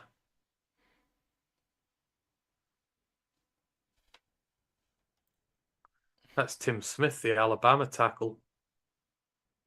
He looked like he was going to get 6 or 7 yards then. He just plucked him and threw him down. Yeah, really He could show impressive. his strength. McSparrow doesn't have either of you heard of the band Doves? When you said Lost Prophets, I thought of their album The Lost Broadcast. I have heard of Doves, but I've not listened to them really. Yeah, that's the thing. When everyone says Toto, they just go, "Oh, Africa." Toto did so much more than that. Yes, and they also wrote so many songs for other people. Hmm. Carlton, they're playing in Birmingham, Toto, I believe. Yeah, see. Africa's it's been so watered down for me now. I'm actually at the point where I don't really like it just because it's been oversaturated to me. I prefer so many more of their other songs to Africa. It just happens sometimes with things that get oversaturated.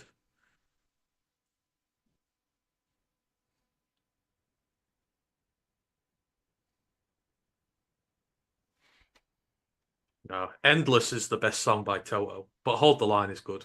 I do like Hold the Line. 3rd and 6. Elgesma throw, but short by 3. Oh, I'll just go for it.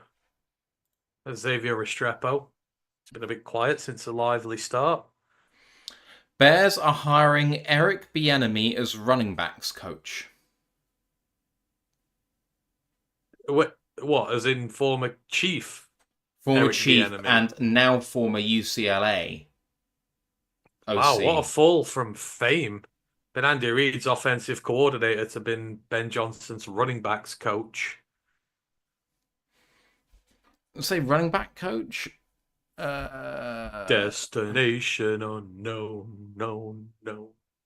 Can you hear that sax in the background?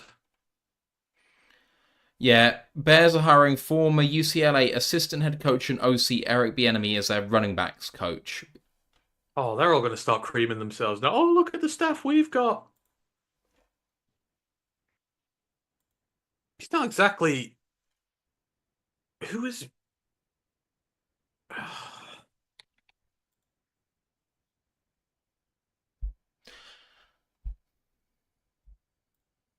Who on 4th and earth? 2. Like, if I'm thinking rightly, they were they were an awful running team this year, UCLA were. Oh, well played by the American team. Loss of 2. Number 94 was the first there.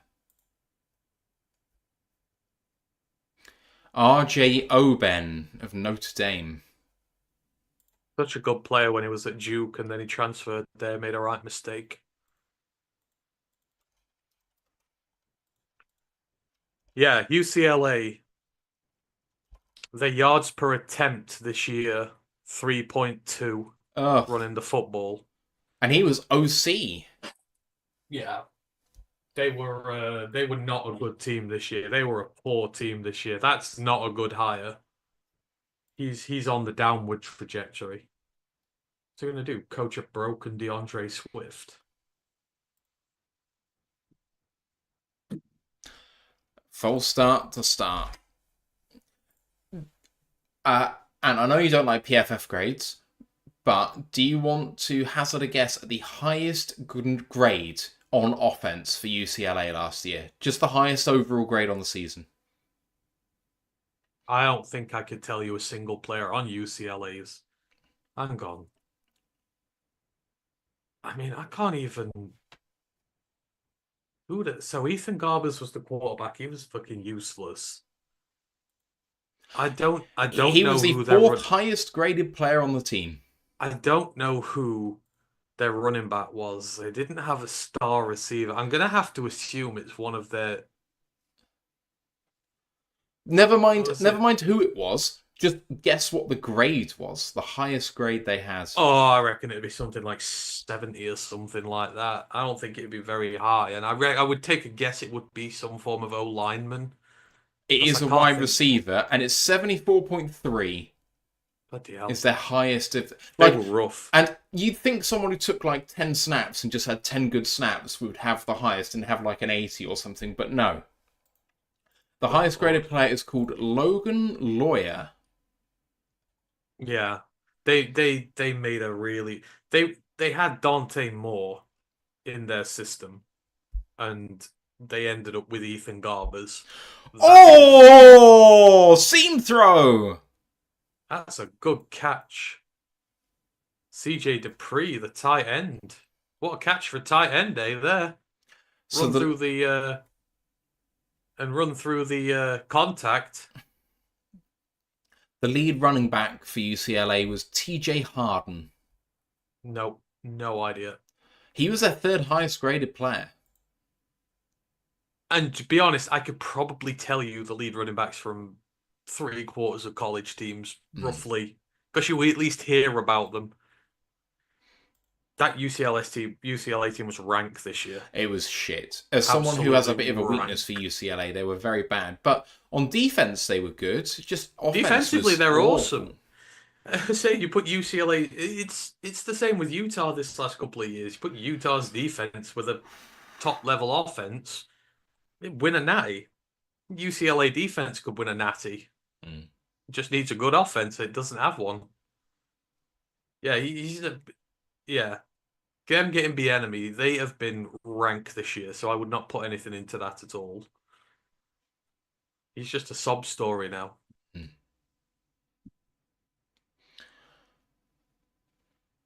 Oh.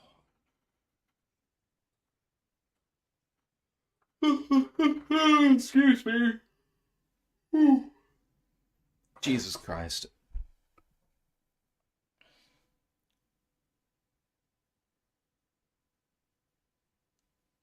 Brandeis is going with the glam rock today. He really is.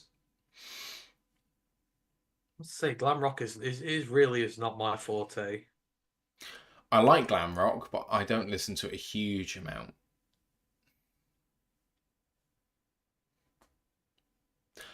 Oh, yeah. It's like I'm guessing like was Kiss glam rock. Yes. Oh yeah, Kiss was the epitome of glam rock for sure. Grandad said it's bedways right now for Matthew. Yes. We didn't really have a glam rock scene over here, I guess, did we? I guess that's more an American thing. No, I think we had glam rock for sure. I mean, Queen is glam basically. Lean started off as a heavy metal band. Sure, but they glammed it up quite a bit eventually. I know it was beyond the era of glam rock a bit, but they took a lot from it, if you know what I mean. Yeah, take influences from. Mm.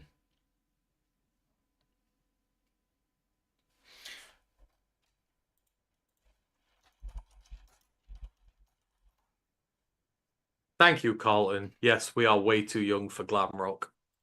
David Bowie. David Bowie is glam rock. Yeah, I'm too young. Way too young. Ziggy Stardust and David Bowie, when especially with cross dressing and whatever, like it's very yeah.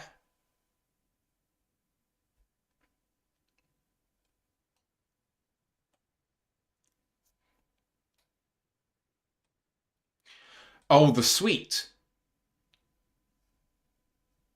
The what? The Sweet Ballroom Blitz. Nice throw to Beck. Got out of bounds. 2nd down and 6. Good drive being put together here by the American team. Have you ever watched Wayne's World? Wayne's World, Wayne's World. Yeah, of course I have. So Super cool, excellent. the Asian woman lead singer of the band, they sing the Ballroom Blitz, which is by The Sweet, Ah, and that's a very glam rock band. I don't know the suite. I know the honeymoon suite. I don't know the suite. Oh, Ballroom Blitz is a cracking song. Second and 4, dump off down to 27. Hunter gets out of bounds, stops the clock. Honeymoon suite did the Lethal Weapon soundtrack song. Oh, I need to watch Lethal Weapon again. I've got them all on DVD. In fact, that might be my night after I'm done here.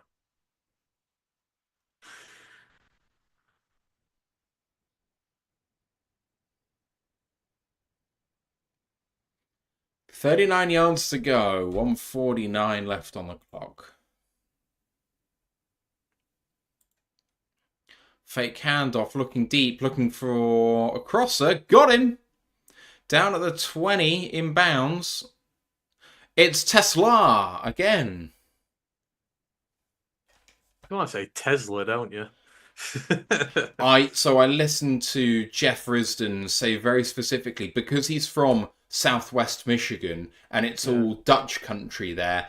They'll kill you if you don't say the double A. So I'm very much trying to be deliberate in how I'm saying, like Huntela, it's Tesla, isn't it? Yeah. You do want to say Tesla though, for sure. Let's just annoy everyone with the pronunciations. Going back to Maryland, folks. I can remember. I think it was one of the first ever college football pods I ever did. And the second I mentioned, I remember getting told off vehemently for that. And to this day, I have never done it again too. since. I remember I can't even remember. I can't remember who lambasted me for it, but someone did. Like, well, yeah, put a U in it then. Welcome to this matchup. It's Maryland versus Arkansas.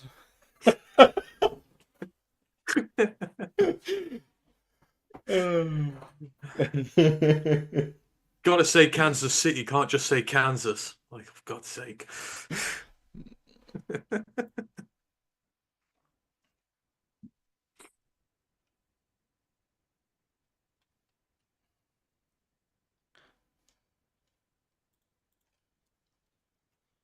Brashard Smith with a blocker out in front manages to get out of bounds. Second down, look 5. at the feet.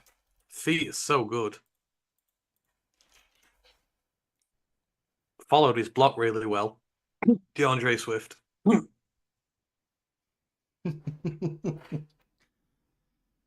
He's not going to see year 3, is he, DeAndre? Of that deal. No, they'll get rid of him this year. No, I don't think they can get rid of him this year. They've got too much committed to him. I think they'll have to get rid of him next year. Well, I mean, I can't just believe that they got rid. They'll draft a running back.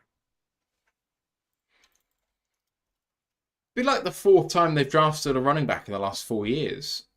Yeah, they just keep letting them go. The fact they let the youngster go to Cincinnati and kept Swift was just... It doesn't make any sense. Oh, no. Beck was all on his own in the end zone.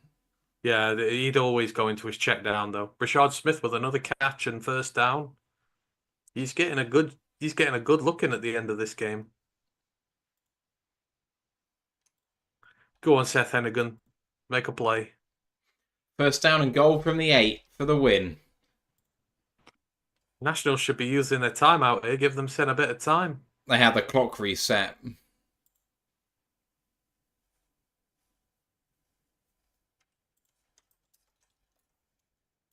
Oh, they've given him delay of game. Oh, man.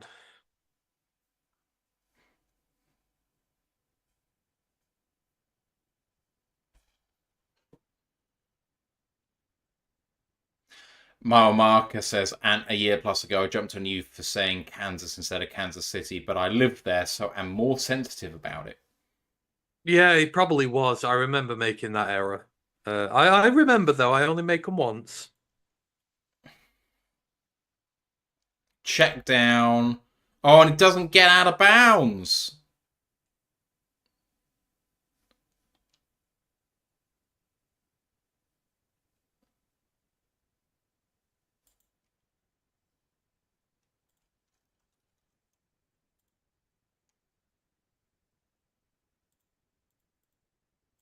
Timeout caught by the national team for some reason there.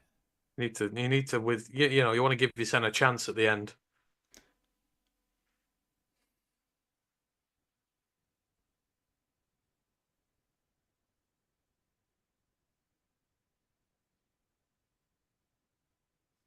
Here we go then.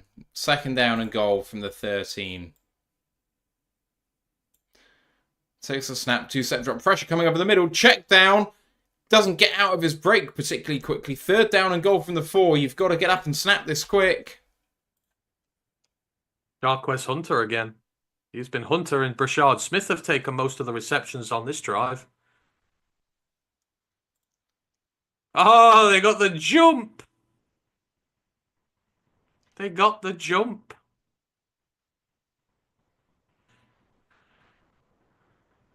It's going to be I a don't runoff. think he was. Well, there'll be a second left.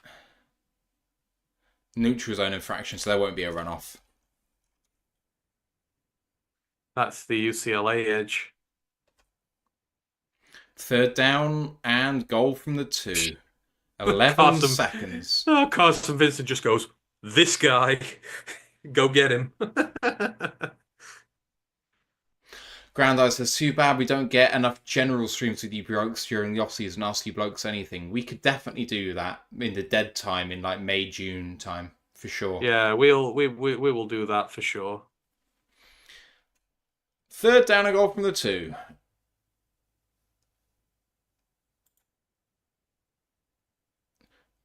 Overdoes it. It all comes down to this. Loaded. Fourth down and goal from the 2. Castro on cover. My God, he's had such a good game, Sebastian Castro. And I mean, he was on a tight end then as well. Yeah. Maybe a little tug, but not too much of an egregious tug. No. The kind of tug no one notices. This is the game. Game on the line.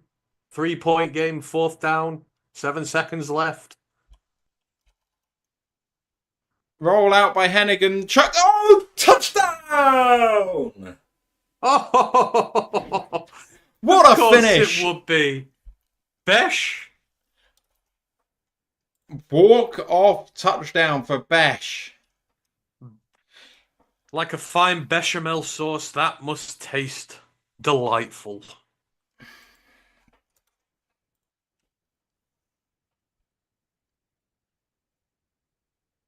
I mean, that is fate there, really. Like, again, there's no one you'd root harder for in this draft cycle, given what he's going through at the minute. And for him to get that, that's like a fairy tale ending. Oh, bless him. What a Bawling game his he's eyes had. out. He's bawling his eyes out, bless him. Jesus. Can't even imagine.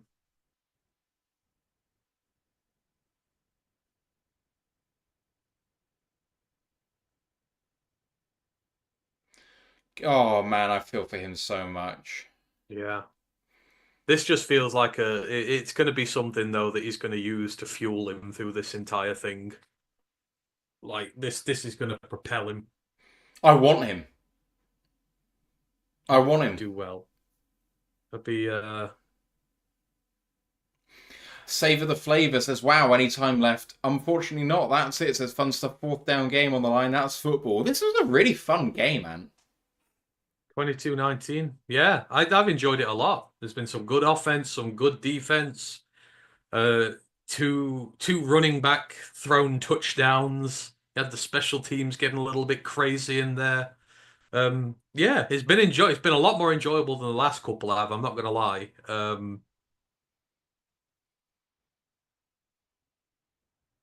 Yeah, it's his number. He's It's his number.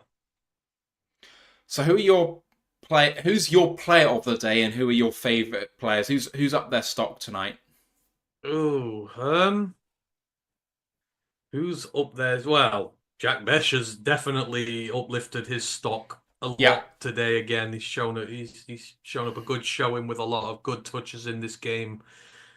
I mean, there's been splash plays throughout. Obviously, Landon Jackson's had his moment of that game, which he's done really well.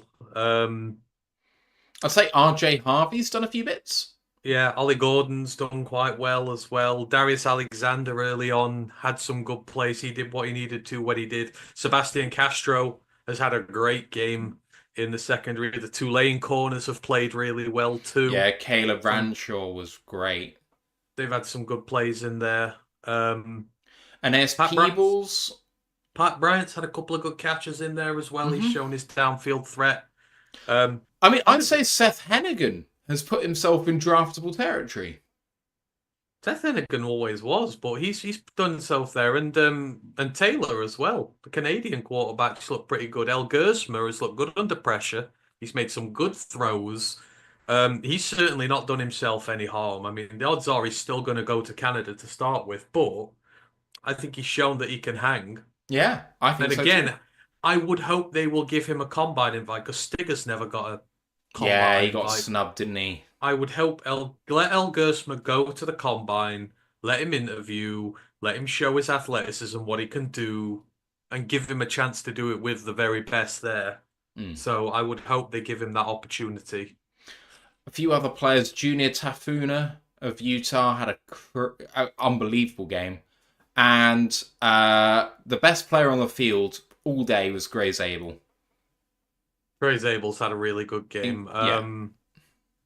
I say Jackson Slater, the Sac State guard, has had a really good day as well. I've been watching him specifically, and he's put a lot of good plays together. Mm. Willie Lampkin, the guard, played really well early on as well. And he was playing center, which was interesting, but he was doing really well at center.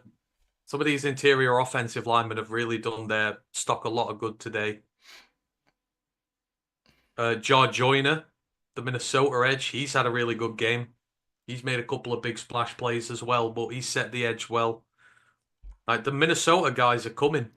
Not just saying that because Marmark is in the chat, but they've really done themselves well. And then you've got to put David Walker in as well, the Central Arkansas product. He's going to generate a lot of buzz going forward now. He's had a good week. He's had a good Senior Bowl game. You'll see a lot more about him going forward.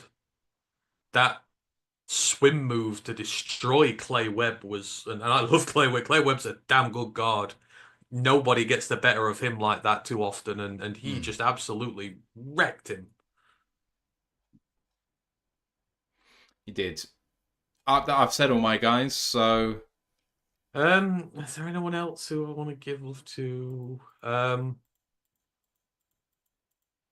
don't think so. I think we've just kind of about covered that. Oh, Dan Jackson, the Georgia safety's had a really good game. mm. Um, a lot of underrated plays, not big splash plays, but he's made a lot of good positive plays on defense. So he's another one I'd add in there. David Walker, maybe the Central Arkansas edge. I was just talking about him Oh, literally sorry. 10 seconds ago. I was looking through the list trying to find someone else, and you already said him. Damn it. Yeah, he's no, he's going to get a lot of buzz. A Mm. lot of these FCS guys coming out of Shrine Bowl week and Senior Bowl week are hopefully going to get their dues now, because they've some of the best players this week have been FCS players Mm. in both games. I think it's kind of inevitable that way that they're the one who bolster their stocks because they're starting from the lowest point. The ones that people don't know about, they're the ones who surprise. But some of them, sometimes you can tell they look so far out their depth. It's like they're struggling, but these guys have not. They've come to play, Mm. and they've just been dominating. Right, man, I'm going to hit the sack. It was a pleasure doing this with you. It's nice to watch a game and do this. Just No, it's been fun. Yeah, just have a little through, have a little Q&A with people and that. yeah, It's been good. So yeah, hopefully everyone's enjoyed it. No, we can't stream the thing exactly, but we will get pinged for that. So Yeah. But hopefully this is the next best thing, really. But yeah, that was fun. It was a good game. It was a good game. Next show's coming up. We've got our award show on Monday for the Lions. So if you haven't voted yet, links on Twitter or on our YouTube, go and check that out. Then I'm sure Ant and Ryan are going to have a show looking back at what happened this week for Senior Bowls. So Yeah, we'll break down both, but it's going to be we've got Gerald on next week. So again, now these two are over. It's the HBCU Legacy Bowl is the last big All-Star game before you get into combine season. It's in 2 weeks, but we're getting him this week, so it's going to be good. So if there's anything you want us to ask him, let us know because we only have him for a set amount of time, and he likes to brush up on his answers before he comes on air. So if there's no specific you want to ask, then yeah, we don't know when it'll be because I need to do it to his time. So just keep an eye out. I'm waiting for him to get back to me on Twitter. mm, So we'll see. But yeah, that's going to be next week. So we'll do the show with him, and then we'll do probably when he's gone, we'll do the Shrine Bowl, Senior Bowl stuff, all our risers and all that sort of stuff. Maybe do something more in depth the week after because I've got nothing planned for that. But yeah, it'll all be covered, and then we'll go into combine season because we should be about ready for that. amazing. Right, guys. The best draft coverage is here, so make sure you're subscribed and hit the bell so you know when we come live. But great for you to join us today. Thank you for doing that. Thanks especially to the guys who contributed financially tonight. Majors What Up Doe and Grandizer 12. Thank you, thank you, thank you. And we'll see you all next week. But for now, let's go Lions One Pride. One pride.